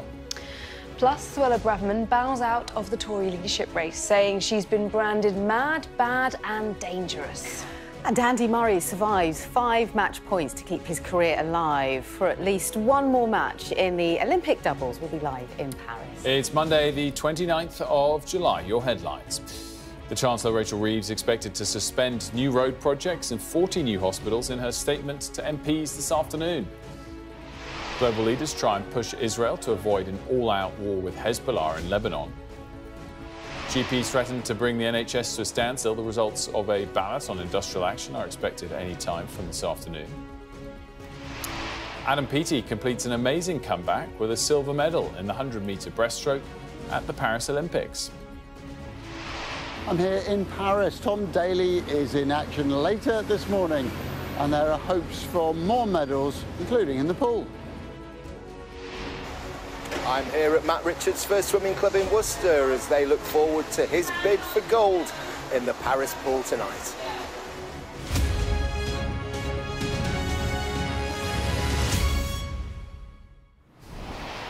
A very good morning to you. The Chancellor is to announce immediate cuts aimed at plugging what she says is a £20 billion black hole in the public finances. Rachel Reeves will make a statement to MPs this afternoon in which she's expected to accuse the Conservatives of covering up shortfalls in departmental budgets and then running away. We'll get more from Mari in just a moment, but first, here is her summary report. The Chancellor is the most powerful she will ever be right now. So we can expect painful choices, immediate spending cuts today and tax rises in an October budget. And she'll challenge the Tories over what they knew about the £20 billion shortfall. In her statement to MPs this afternoon, Rachel Reeves will give the date of the budget and commit the government to one major fiscal event per year, putting an end to so-called surprise budgets. She'll create a new Office of Value for Money and task it with identifying and recommending savings. Plus, she wants spending on consultants cut, surplus property sold off and efficiencies from every department. We knew we were going to inherit a difficult position, and the IFS are correct about that. But the point of today is it is even worse than we thought, because there are things that we've discovered that weren't spoken about. So it's worse than the £20 billion that the IFS flagged? It is worse than we thought during the election. Than you thought, or the IFS flagged? But worse than both. Those are choices that they, of course, are entitled to make in government. But the fact is, we only had an election 3 weeks ago. So if those are the choices they were going to make, they really should have signalled that and told people about that in advance of them voting. Some of this is about political choices. The Chancellor is expected to accept the recommendations of the pay review body, which means that some public sector workers, including teachers, members of the armed forces and prison staff, will get above inflation pay rises. The cuts are likely to include the immediate suspension of road projects, such as the tunnel under Stonehenge, and the suspension of 40 hospital building projects. And we won't know the full impact until the spending review on the same day as the budget. Well, Mari's here, as you saw, to discuss the politics of all this. First, let's go to our business presenter, Ian King, in the City. Ian, what are the sort of two sides to this argument as to whether the last government misled everyone, or whether Labour's adding some spin about the details that they actually knew about already? Well, I think one thing that you can say fairly definitively, Wilf, that no one would have known at the time of the election are these big public sector pay increases that have been recommended to the government, and the government said it's minded to accept 5.5% inflation-busting pay rises for NHS staff and people in the education sector. The Treasury was only budgeting for 3%, so that is something that Labour genuinely do need to find more money for. But I think it is stretching things to say that what they they've uncovered was not already in the public domain. You heard Pat McFadden there pushing back and saying, well, even the Office for Budget Responsibility didn't know about some of the things that we've discovered. But I think, by and large, the picture was pretty well known. Both Conservatives and Labour during the election campaign admitted that the public spending envelope was pretty tight, that the public finances were pretty stretched. That was very, very, very clear by the OBR in its last review. And other independent adjudicators, most notably the Institute for Fiscal Studies,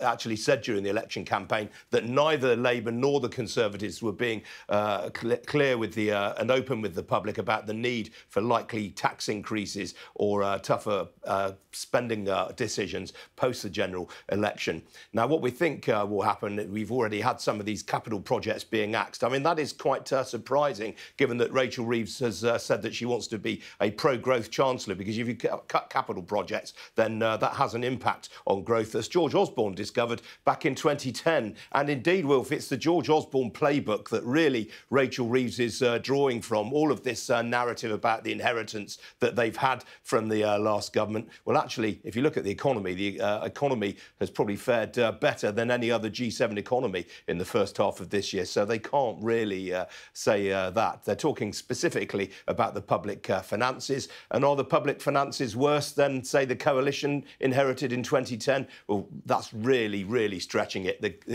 If you think back to 2010, the deficit to GDP ratio was running at 10%. It's around half of that now. So clearly things are not as bad as they were back in 2010. Ian, great stuff, Ian King in the City for us. Mari, in terms of the politics of all of this, I mean, if there is a £20 billion back or whatever the number is going to be, and Labour's response, despite pointing the finger and saying we should have known about this sooner and that was the government's fault, but if their response is to cut spending, not increase taxes, and keep their manifesto pledges on that, it follows last week very clearly keeping their manifesto pledges, of course, on child benefit and suspending 7 MPs over it. It does show that they are prioritising fiscal discipline in a way that they promised to do so, and Rachel Reeves has repeated time and time again. Yeah, absolutely. And I think they will be, as much as possible, they will be keen to try and not break all of their manifesto pledges, at least not at the beginning, considering how many times we heard them in opposition accusing the Tories of breaking promises and misleading the public and being dishonest. And so that was part of the reason they won the election. And therefore, they do need to be careful about keeping to some of those promises. But I think the difficulty is, you know, the outline of what we're going to be hearing from Rachel Reeves today is really laying that ground to try and potentially row back on some elements, potentially, of what they were talking about in the election campaign. So not rowing back necessarily on all of the tax hike pledges that they said they weren't going to do, but nonetheless, maybe they'll find a couple of tweaks here, that they'll say, oh, well, we had unforeseen circumstances and therefore we're going to have to do that. But, you know, they are trying to really kind of ramp up the blame. For instance, in the press release overnight, one of the things they talk about is how no more surprise budgets. Now, that is really a direct reaction to the mini-budget under Liz Truss. So what they're saying is we're going to have what we always have, which is an autumn statement, the budget, and then the spring statement, and that is it.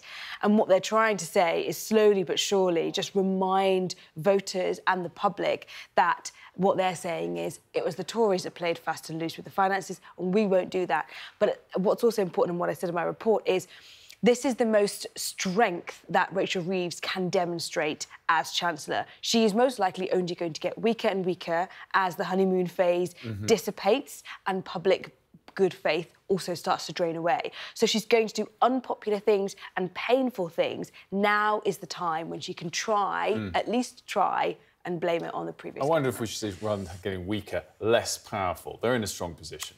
For now. But look at British politics, anything can happen. That's true, that's true.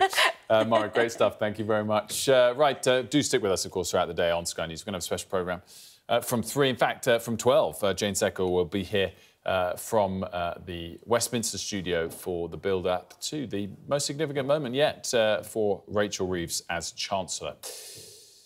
To the Middle East now, and Lebanese officials say an Israeli drone strike has killed 2 people and wounded 3 more in the country's south overnight. World leaders have been urging restraint on both sides, with the risk the standoff turns into all-out war with Hezbollah. Sky's international correspondent John Sparks is live for us from the northern Israeli city Haifa. John, what has been the mood there and the reaction over the weekend from this attack that is hugely, hugely rare, thankfully, in terms of scale and location?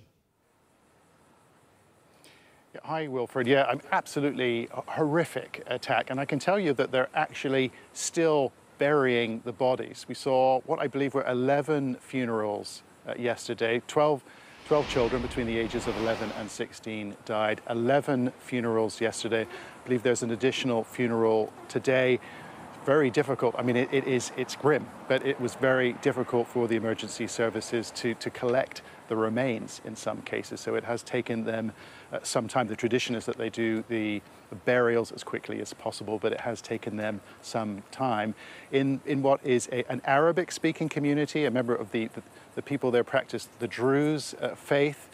They haven't experienced an incident like this before. They haven't been attacked like this before. And I think it had caused deep, deep shock, disbelief even, certainly when we were there visiting. Very difficult for people. Intensive diplomacy in the region taking place now. I can tell you the phone lines are working overtime in the region, across the Atlantic as well, as world leaders, as diplomats, try and keep a lid on things. They are trying to prevent a new surge of violence in the region. We know the Israelis have vowed revenge. They've promised a serious response to what happened in Majd al-Shams. The Israeli Prime Minister, the Defense Minister, authorized to decide the manner and timing of their response to this incident by Hezbollah. And it was a horrifying incident. Driven by curiosity, driven by collective grief, the people of Majd al-Shams were drawn to the football pitch in the centre of town, a place of indiscriminate slaughter where their children had come to play. 12 youngsters between the ages of 11 and 16 killed in a playground by a powerful rocket. The town siren had been triggered, but the people on the pitch only had a few seconds to leave. A shelter nearby proved too far for many. Let's take a look at where this weapon hit. You can see that it has punctured the football pitch here. It's taken a big chunk of earth out and it's blown the fences to the side, been blown out completely. But the thing about this spot is that this is where the kids came to take a rest, to catch their breath, to take on some water as well. This is where the rocket landed, and you know, they didn't have a chance. The majority here are Arabic speaking, from the Druze community, like a big family, we were told. And they gathered as one to commemorate the dead. 11 bodies were buried. The remains of another child haven't been found. The Israeli Defense Force has promised a serious response and says there is no question here about who's to blame. We have no doubt whatsoever with Hezbollah. It's a Falak one, it's Iranian manufactured. The only ones who have the capability of doing this are Hezbollah. US officials have questioned whether it was a deliberate strike or some sort of misfire by Hezbollah. But that won't change the result. He is 10 years old. Milad was a regular at Jumana's house. Her son, Ward, was Milad's best friend. Every morning, he knocked on our door, asked to forward to go to play together in the stadium. To play football? Right. Well, it's difficult to take this in, isn't it? This is Ward. He managed to reach the shelter before the rocket hit. We heard the sirens and we ran to the shelter. 3 seconds later, there was an explosion. I was scared. I was crying, running really fast. A painful moment for Majd al-Shams and a worrying time in the region. An escalation of tensions, the inevitable result of a horrifying attack on children. John, what are the range of response options that the Israelis are considering? It's a good question, Wilfred. I think that is the question. How are the Israelis going to respond to this?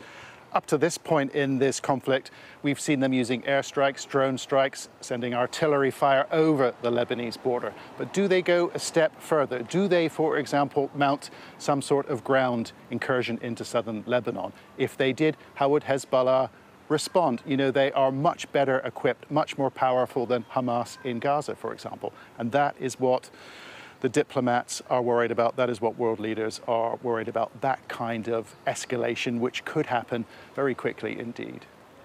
John Sparks, thanks so much. We are going to go to Paris now, live with our correspondent Adam Parsons, covering the Olympics, with some developing news on those arson attacks on the train network from Friday. Adam, what can you tell us?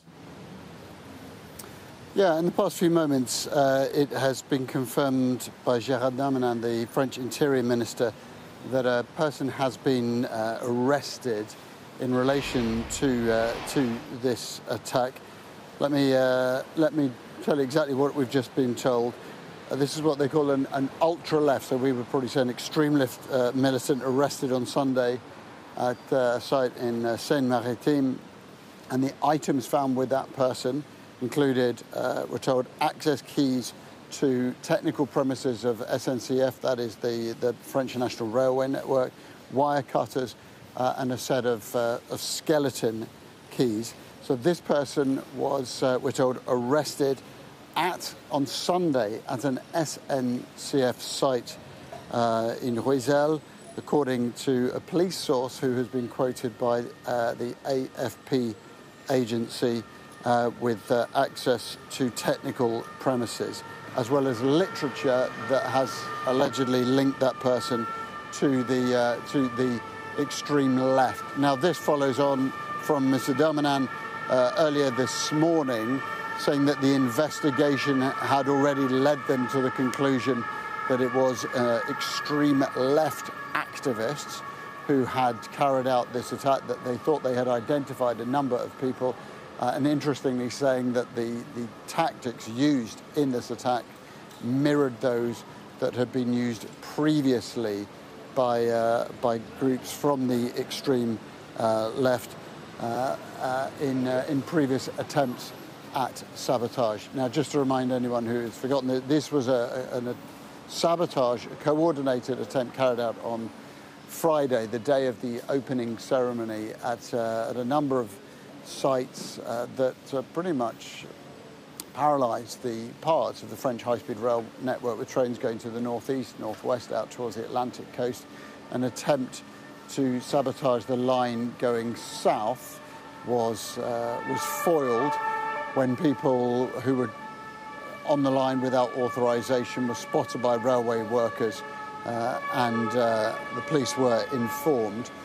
But 3 of those lines were hugely affected. Work had to be done over the weekend to get them back to normal. On the day, it was estimated that 800,000 travellers had been affected by that attack.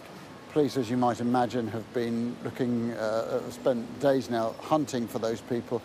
Initially, there was plenty of speculation linking this with Russia, which had carried out a cyber attack in the 2018 Olympic Winter Games in South Korea.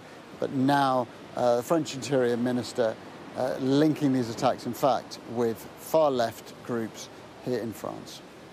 Adam Parsons, thanks for that breaking news from Paris. Time for all of the day's other stories now. Leah's back with us. Thank you very much, Wilfred. Venezuela's Nicolas Maduro has won a 3rd term in office after Sunday's election. Venezuela's election authority said Maduro won 51% of the vote, with 80% of ballot boxes counted. And that result contradicts the exit poll, and it could be contested. Thousands of firefighters have continued to battle a huge wildfire in California. Now, the fire is currently about 140 kilometres north of the state capital, Sacramento. Over the weekend, it more than doubled in size. More than 100 fires currently burning across the United States have put millions of people under air quality alerts. A woman has died after she was attacked while walking her dog in Suffolk. Anita Rose was found unconscious at around 6:25 on Wednesday morning. Well, on Saturday, a 45-year-old man and a 37-year-old woman from Ipswich were arrested in connection to the incident. The pair have since been released on bail with conditions to return on the 25th of October. The UK has fallen out of the world's top 10 leading nations for manufacturing. This is for the first time. A report from Make UK found that the UK's production had fallen from 8th to 12th place in just 1 year. The industry body has warned the nation needs a long-term industrial strategy to continue supporting the sector. Well, we're heading into the third day of the Olympic Games in Paris, with Tom Daley set to compete in his 5th Olympic Games in the men's 10-metre synchro diving. Meanwhile, Tom Pidcock will be looking to defend the gold medal he won in Tokyo in the men's mountain bike cross-country event. So let's take a look at that current medal table for you. Well, as things stand, here we go. Japan sits top of the medals table with 4 golds, 2 silvers and 1 bronze, closely followed by Australia, who have just 1 bronze less. Here's our sports correspondent, Rob Harris, with a roundup of yesterday's action. A day for the wonders on water to shine. A first Olympic kayak slalom final for Kimberly Wood, and another medal for the Team GB tally, bronze. But still waiting for gold. Hopes pinned on Adam Peaty in the 100-metre breaststroke final.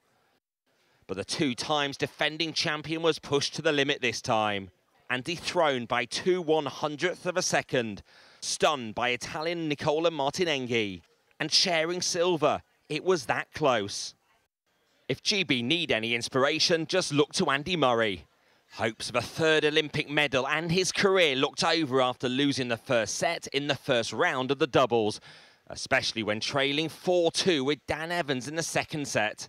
And even after levelling the match against Japan's Taro Daniel and Kei Nishikori, they had to save 5 match points in the deciding super tiebreak, but never write off Murray, pushing his battered body to the limit.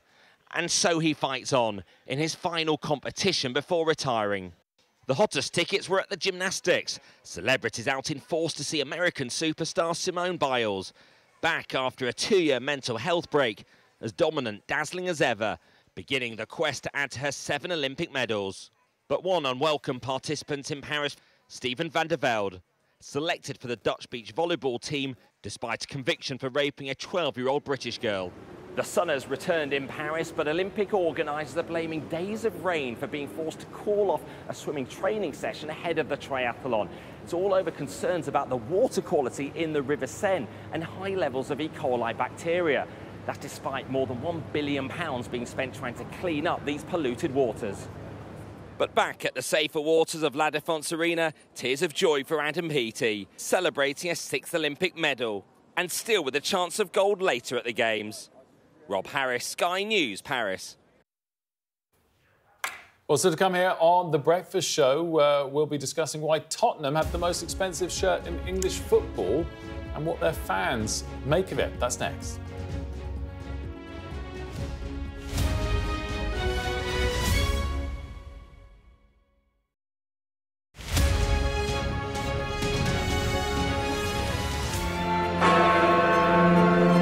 Independent, United Kingdom. These last few years have seen some huge stories. And these stories have been driven by politics, by politicians, the people in power. You must stay at home. And it's my job to figure out how these decisions made by politicians impact all of us in our everyday lives. This is the worst thing I've ever been through in my life. People turn up here with their child stuff in a black sack and just say, I don't want to. And that is what it is. It's first-class poverty. Is this an example of the welfare state failing? We take you to the heart of the stories that shape our world. These are stories that affect us all. Millions of children are now having to catch up. Some stories have changed all of our lives. Because like the residents, the staff are being infected. Politicians, they make decisions all of the time, and it's our job to hold them to account. I wonder if you will take this opportunity to apologise to those families. But in the end, the real power doesn't actually lie with the politicians. The real power lies with the people. I'm Nick Martin. I'm the People and Politics correspondent at Sky News.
Welcome back. Premier League clubs have been accused of exploiting fans after more than half hiked the price of their replica shirts for the season ahead. So which clubs have seen the biggest jump in prices? Here's a graphic for you on that. Well, the biggest increases are at Everton, Newcastle and Aston Villa, which have all increased their price by £10. An Everton shirt now costs £75 if you support Newcastle or Villa. A new shirt sets you back by £80. But the most expensive shirt of the Premier League clubs, £85 for a Spurs shirt. Well, let's discuss this with Jack Roche from Maidenhead Spurs Supporters Group. Jack, thanks very much for joining us on this. I guess the first question is why the shirt prices are so expensive at Spurs. It's not correlated with league position, obviously. But that's unfair. Jack, I know you've been pre-warned that I'm a gooner. So I was going to have a little bit of fun with this. Arsenal shirts, by the way, are 80 quid, so I guess you could say very much mid-table, alas. But talk us through what the fans think when you see how expensive these shirts all cost. So I think a large part of it is the fact that when you're paying this money, you feel like you're investing into the club. But the shirts pricing seems to be set by the manufacturers rather than the clubs themselves, which seems quite bizarre to me, as you would think a smaller team would be able to address the pricing, and hence why Arsenal's would be slightly lower than Spurs, because they are the smaller club in North London. But when you look at the shirt costing £85 and then the full kit, even for a juniors, knocking 120, you're talking over £400 for a family of four, just to have a kit. So, I mean, yeah. it's really interesting to hear you put the context that so from ahead of a supporters club as you are, a fan group, you're not that annoyed with the club. You think it's sort of explainable whether they've got costs going up themselves or whether it's really down to the kit manufacturers. It's both. It's both, because as a team the size of Tottenham could comfortably come out and say, we're not accepting these prices, we wish for you to price them lower. So I don't think all the responsibility can be held with the clubs. But I do think there's a lot more that could be done. If clubs did go together and say, no, we want to put a stop to the pricing for it, they're not going to, obviously, because more money in their pocket, the better. But I think there's definitely something to be done. Jack, it's Leah here. Very good morning to you. You know, in football, fashion is king. And when a club drops a new shirt, you know, it's as exciting as a new player coming into the fold for some. But do you think the way forward will be like, you know, clubs like Brentford who decide to keep their home kit for 2 seasons in a row at the very least? Do you think we'll see that across the Premier League at all any anytime soon? It makes sense to do, especially with a Spurs shirt. It's mainly just white. They might have slight adjustments to the sleeves, but as a general rule, it's a white shirt. That would make perfect sense. And again, I think the only thing that's stopping them doing that is the financial gain they get from releasing new shirts every year. I know Arsenal have done it before, where they decided to keep a home shirt for 2 seasons and then alternate every season when they would release a new. That would be something I'd definitely be behind. I think it's just getting the clubs to look at it and understand that it is costing fans an extortionate amount of money. And especially at the moment where money isn't the freest of commodities in people's pockets. The other topic, Jack, that I'm interested in your view on, which obviously contributes to the great cost that fans have to follow their team, is the amount of football that there is. I mean, it's wild to think, with the Euros so recent behind us, that the Premier League starts up again in less than 3 weeks. Do you think there is too much football at the moment, or as a fan, is it, the more the merrier? No, as a fan, it's definitely, I would happily have football on every week. So for me, I'd be a lot happier if they did. But no, I think more football's good. And then I look at it and go, with England shirts, I'm just going to bring it to this. So they will play a major tournament for 3 to 4 weeks, and they will charge £85 for a new shirt. And that, again, is completely ridiculous. Well, there we go. Jack, great stuff. Thanks for joining us. I wish you personally the best of luck, but your team not particularly good luck in the season ahead. Come on, you Spurs. Cheers, Jack. Much appreciated. Lots more still to come on The Breakfast Show. Will Team GB win a gold in the pool? We'll discuss next.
We're back with Adam Peaty taking silver in the 100 metres breaststroke and Kimberly Woods taking bronze in the K1 canoe slalom.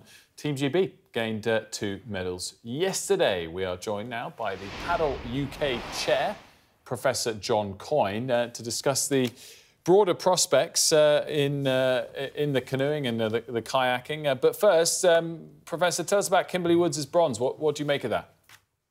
It was an absolutely fantastic result, and nobody could have deserved it more than Kim. She's an impressive athlete. She's an even more impressive person.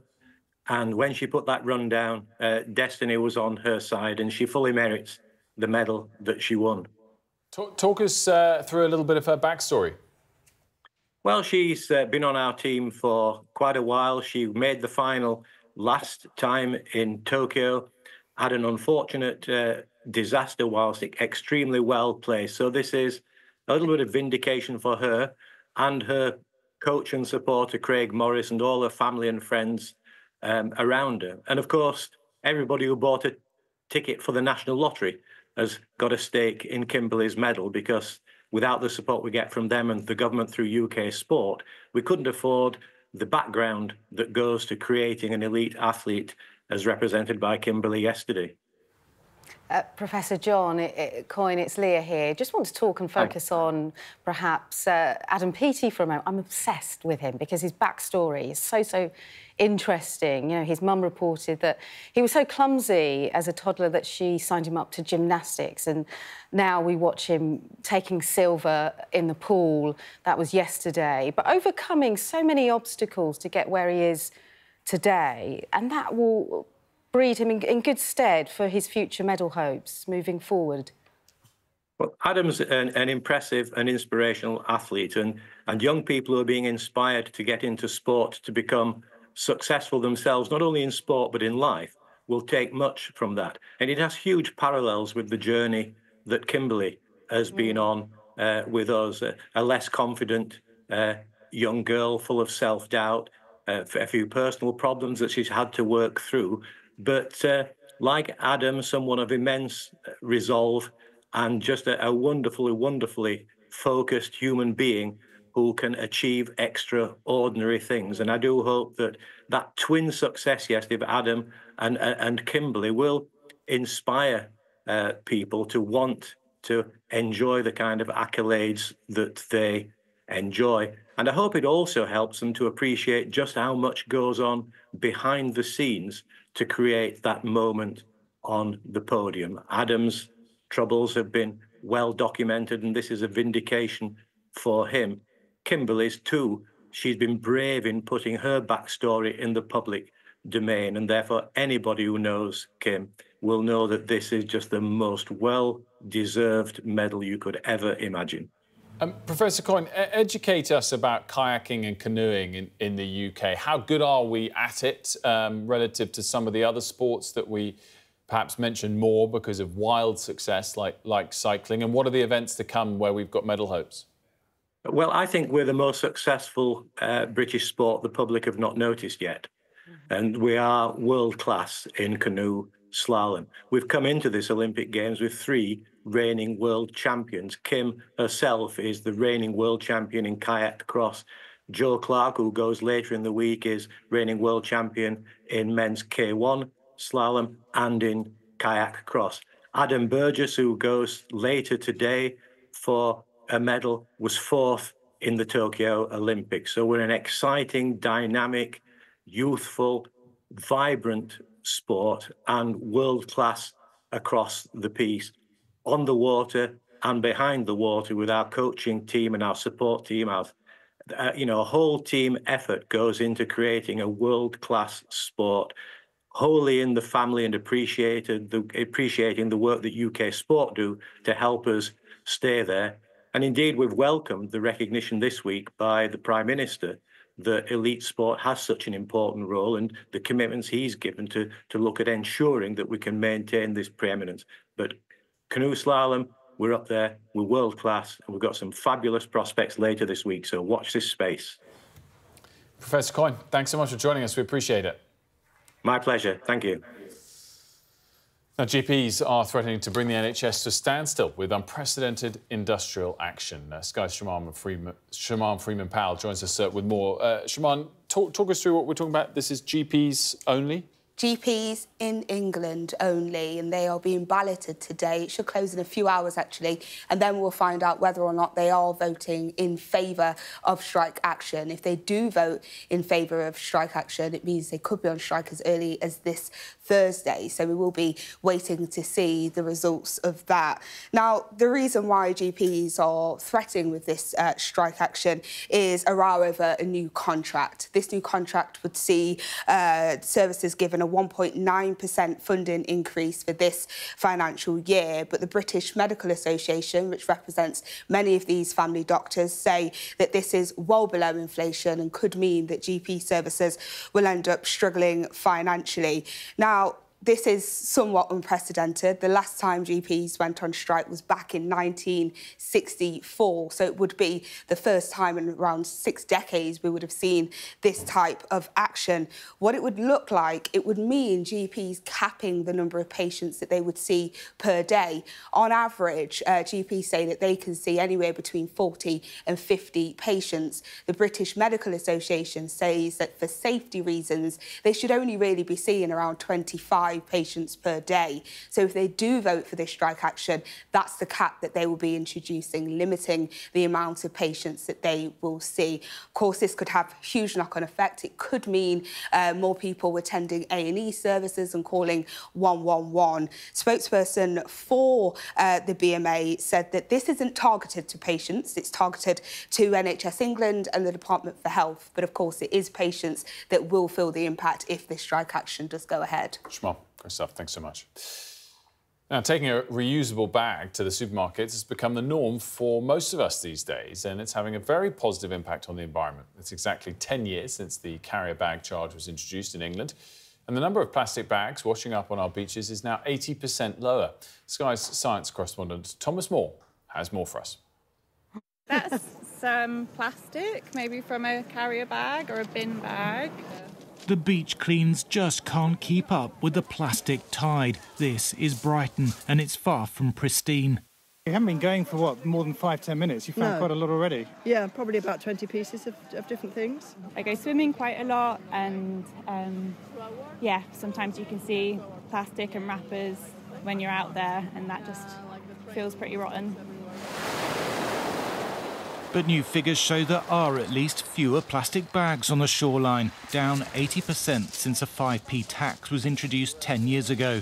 The Marine Conservation Society is now urging the new government to bring in deposits on bottles. A scheme was proposed several years ago, but has been bogged down by industry lobbying. The charity says the decline in bags shows that financial incentives work. It's been a really amazing case study to prove that there was a problem, and a simple charge meant that they had a really positive effect for our environment. And then it just shows that so let's continue with the other things that we're producing that are single use, and make those changes because we can see the effect quite quickly, and that's what we need. It is a global problem. According to the United Nations, 1 million plastic bottles are bought worldwide every second. 5 trillion plastic bags are used every year, and half of all plastic is used once and then thrown away. 175 nations voted 2 years ago to negotiate a global plastics treaty. But some countries that produce fossil fuels, the raw ingredient for plastic, are pushing back on targets to reduce the amount being made. Scientists say production cuts are essential. I don't think we can solve the plastic crisis just by using waste management. And this is because we can't manage everything. We know that there's mismanaged waste. We know that as plastic pollution gets out into the environment, it's going to get into places that we just can't clean up. Beach cleans can only do so much. The government says it will look again at a deposit scheme on bottles, and it wants a binding global treaty that reduces production of plastic to sustainable levels. Thomas Moore, Sky News in Brighton. We've got lots more still to come here on The Breakfast Show, including from a swimming club. at Worcester Swimming Club, which is where Matt Richards first plied his trade. He'll be looking to scoop a gold medal in the 200 metres freestyle in the Paris pool later on this evening.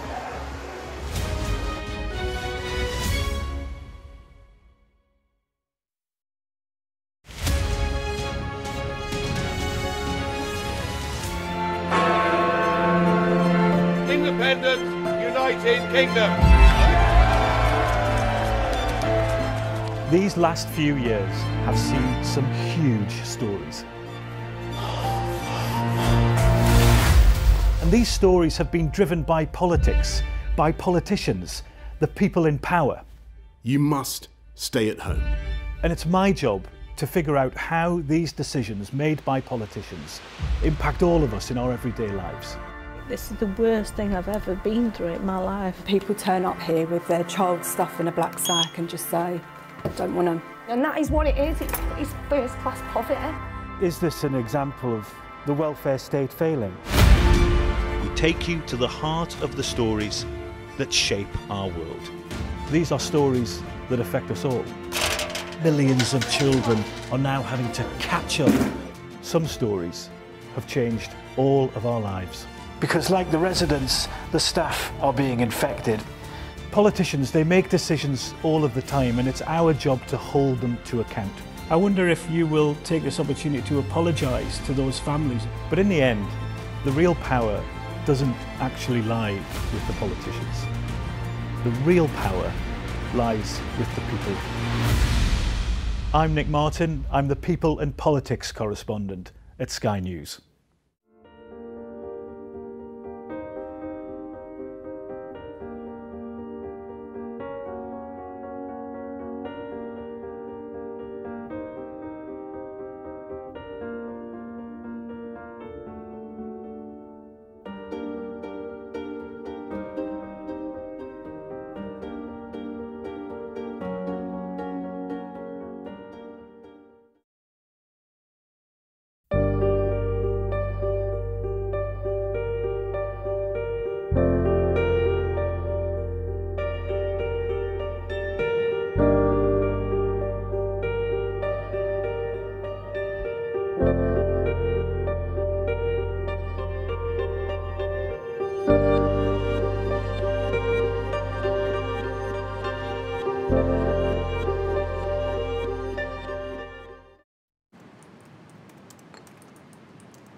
You want to talk business? Meet me in the On-Board Lounge.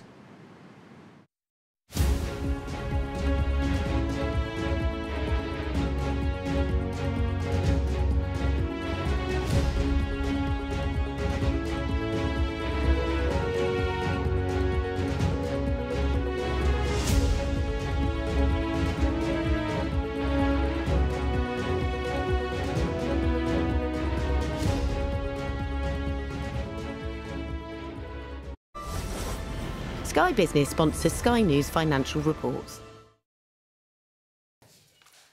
Welcome back. Well, as we enter the third day of the Paris Olympic Games, let's get more on the 200 metres freestyle swimmer Matt Richards, who's going for gold later today. Fraser Moore's at Worcester Swimming Club for us this morning, where Matt Richards was coached. And no doubt, Fraser, the hope and expectation there is even more palpable. Oh, absolutely, definitely. This is where Matt first plied his trade. In the pool this morning, we've seen a succession of youngsters and potentially the next Olympic hopefuls here training under the watchful eye of the coaches who've developed Olympians and Paralympians here in this pool. So all eyes are going to be on the Paris pool tonight when Matt goes for that gold medal in the 200 metres freestyle. Can have a chat now with Alice Deering. How are you? You're a former Olympian yourself, Britain's first black female Olympian in the pool. You must be so excited watching these games, aren't you? Yeah, absolutely. It's been so great cheering on Team GB and, you know, with Adam Peaty's medal last night, the other medals that we've had in other sports as well, and then looking forward to tonight with the men's 200 free final and then also the 100 back as well. There's a lot of exciting things happening and it's been really fun cheering it on. Of course, you're keen on bringing more diversity into the sport. You're working with the National Lottery. You were lottery funded yourself as well, and that makes a massive difference, doesn't it? Absolutely. The National Lottery helped me so much in terms of financial funding, where I didn't have to worry about getting a part-time job or anything like that whilst I was studying at university. I could focus on my studies and also my swimming. And, you know, training camps, physios, nutritionists, they're all funded by the National Lottery from, you know, getting our athletes to the Olympics. It's so important. And you can see the direct impact that this money has had in terms of our placement on the medals tables at the Olympic Games, where from the 90s we were in like the mid-30s in the medals table, and now we're consistently in the top 5, getting so many medals. And, you know, Team GB, let's go. Well, let's hope that Matt's going to do it for us tonight. I can talk to Matt's first coach, Mark Stowe. This is where Matt plied his trade, under your watchful eye, of course. You must be so excited for him tonight. Super excited. And let's not forget we've got Duncan Scott going as well. I'm sure both of those men will do Aquatics GB and Team GB really proud tonight. It's going to be a very close final. I think it's going to be hundredths and tenths of a second separating all 8 men. They've both got a lane, so they've both got a chance. Matt particularly has a track record of winning those really close finishes. We believe in both of them. I'm sure that everybody will be screaming at their TVs and their radios tonight, wishing them best of luck in that race. And we know how closely fought it can be. I mean, we saw an example of that last night, didn't we, with Adam Peaty, 0.02 of a second missing out on his 3rd consecutive gold medal in the breaststroke. It really is those fine margins, and I guess that's what coaches like you have to work on, isn't it? It's those fine details. Yeah, swimming is. Races are separated very often by hundredths of a second, tenths of a second, and I think tonight will be no different. It's going to be Matt and Duncan putting in their best performance, executing their race plan. They'll have gone back and spoken to their GB coaches about what they can maybe do a little bit better, a little bit different. They'll revise their race strategies. They'll look at their splits and what they want to do on each length and their stroke rates and counts, and they'll have a plan for tonight and they'll execute it really well. And hopefully that will get them on that rostrum later. Now, we know Matt's done it before, did it as an 18-year-old, picked up gold in Tokyo, which was an incredible effort. On paper, he should be in good position to do it again tonight, but he didn't have the best semi-final, did he? Qualifying 6th, so he's going to be in one of those outside lanes. It may not be any such a hard thing being an outside lane. He might be a little bit of an outside smoker out there. We've been talking about it quite a bit this morning. There's a difference between confidence and belief. I think it'd be fair to say my confidence is a little bit lower after last night's semi than it was before, but the belief's not changed. We believe in Matt. He's a wonderful swimmer. We believe in Duncan Scott as well. These are 2 truly world-class GB athletes. They have got every bit as much chance as anybody in that race tonight. Any one of 8 men can win it. Why can't our 2 boys do that for us? Why can't they indeed? All our eyes will be on it, won't they? Thanks ever so much for joining us, Mark and Alice. We'll be watching the pool tonight to see if Duncan and Matt can bring home gold and silver, hopefully. On paper, they can do it, but we've got to see if they can do it in water tonight. Fraser, great stuff. Thanks so much for that from Worcester Swimming Club. And, guys, I have to say, I will admit, I didn't know who Matt Richards was before today. I didn't even know that we had this big gold hope this evening in the 200 metres freestyle. I do now. And I'm going to be watching. Yeah. For sure. Very excited. It'd be nice to see him get over the line after all the build-up. Have you been watching much so far? I Not yet. haven't. No, nor have I. I normally try and watch a lot of it, but I think it's difficult with your nap schedule on this show. I sleep at really weird times in the middle of the day, but I do try and catch bits and bobs. Yeah. Well, I think we're going to have to watch Matt Richards now. Oh, definitely, definitely. For sure. The other thing we're going to be watching, of course, is Rachel Reeves later on, 3:30 So that's my PM. kind of Olympic. Yeah, exactly. Well, all jokes aside, this has got to be the biggest moment of her career to date. Oh, absolutely. Yeah, this is one of the most consequential moments of this Parliament. Yes, it's a very new Parliament, but nonetheless, it is actually really, really a momentous moment because it is setting that benchmark. It is kind of laying the foundations for the future fiscal policy in this Parliament. And that sounds like it's going to be immediate cuts to public spending and immediate public sector budgets, excuse me, and then immediate potential tax hikes in the autumn when we see the autumn statement. And so, you know, Rachel Reeves's speech today is really a way of trying to say, you know, the press release overnight has said stuff like, and I'm going to be fixing the foundations of the nation's finances, essentially trying to say, fixing the roof while the sun is shining, if you can use that type of metaphor, and trying to say that actually what we've looked at in government is worse than we were expecting, and we were expecting it to be bad, and now it's even worse than we were.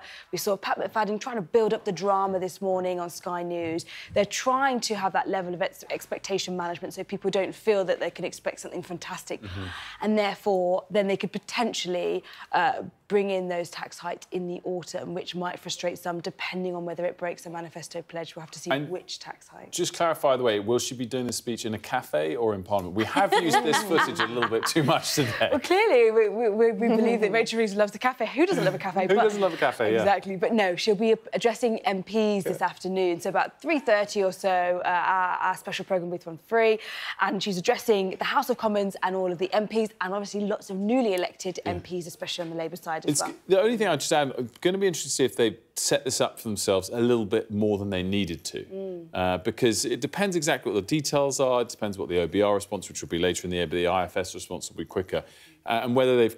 But by building up as they have, well, pretty much the whole last 3 weeks, but particularly the last few days, this idea of a black hole and the Tories walking away from it. If they're not absolutely on the money with the detail, they're going to get as much criticism as they do a bounce or an excuse to make cuts. Yeah, I think you're right. I think they've got to be really, really careful about how they position themselves and how they spin this narrative. And I think their idea would be, if we over-egg it, worst-case scenario is people think it's really bad and they get a pleasant surprise. That will be the strategy. Whether it works is a very, very different story. It's so complicated in politics in terms of trying to apportion the blame, and it doesn't always go in the direction you expect it to go in. As we've seen. Well, 3 o'clock, the build-up show, special. From 12, in fact, we will have Jane Seger here in Westminster with Sky News today. But up next is Gareth Barlow from HQ. Don't go anywhere. Sky News back after this short break.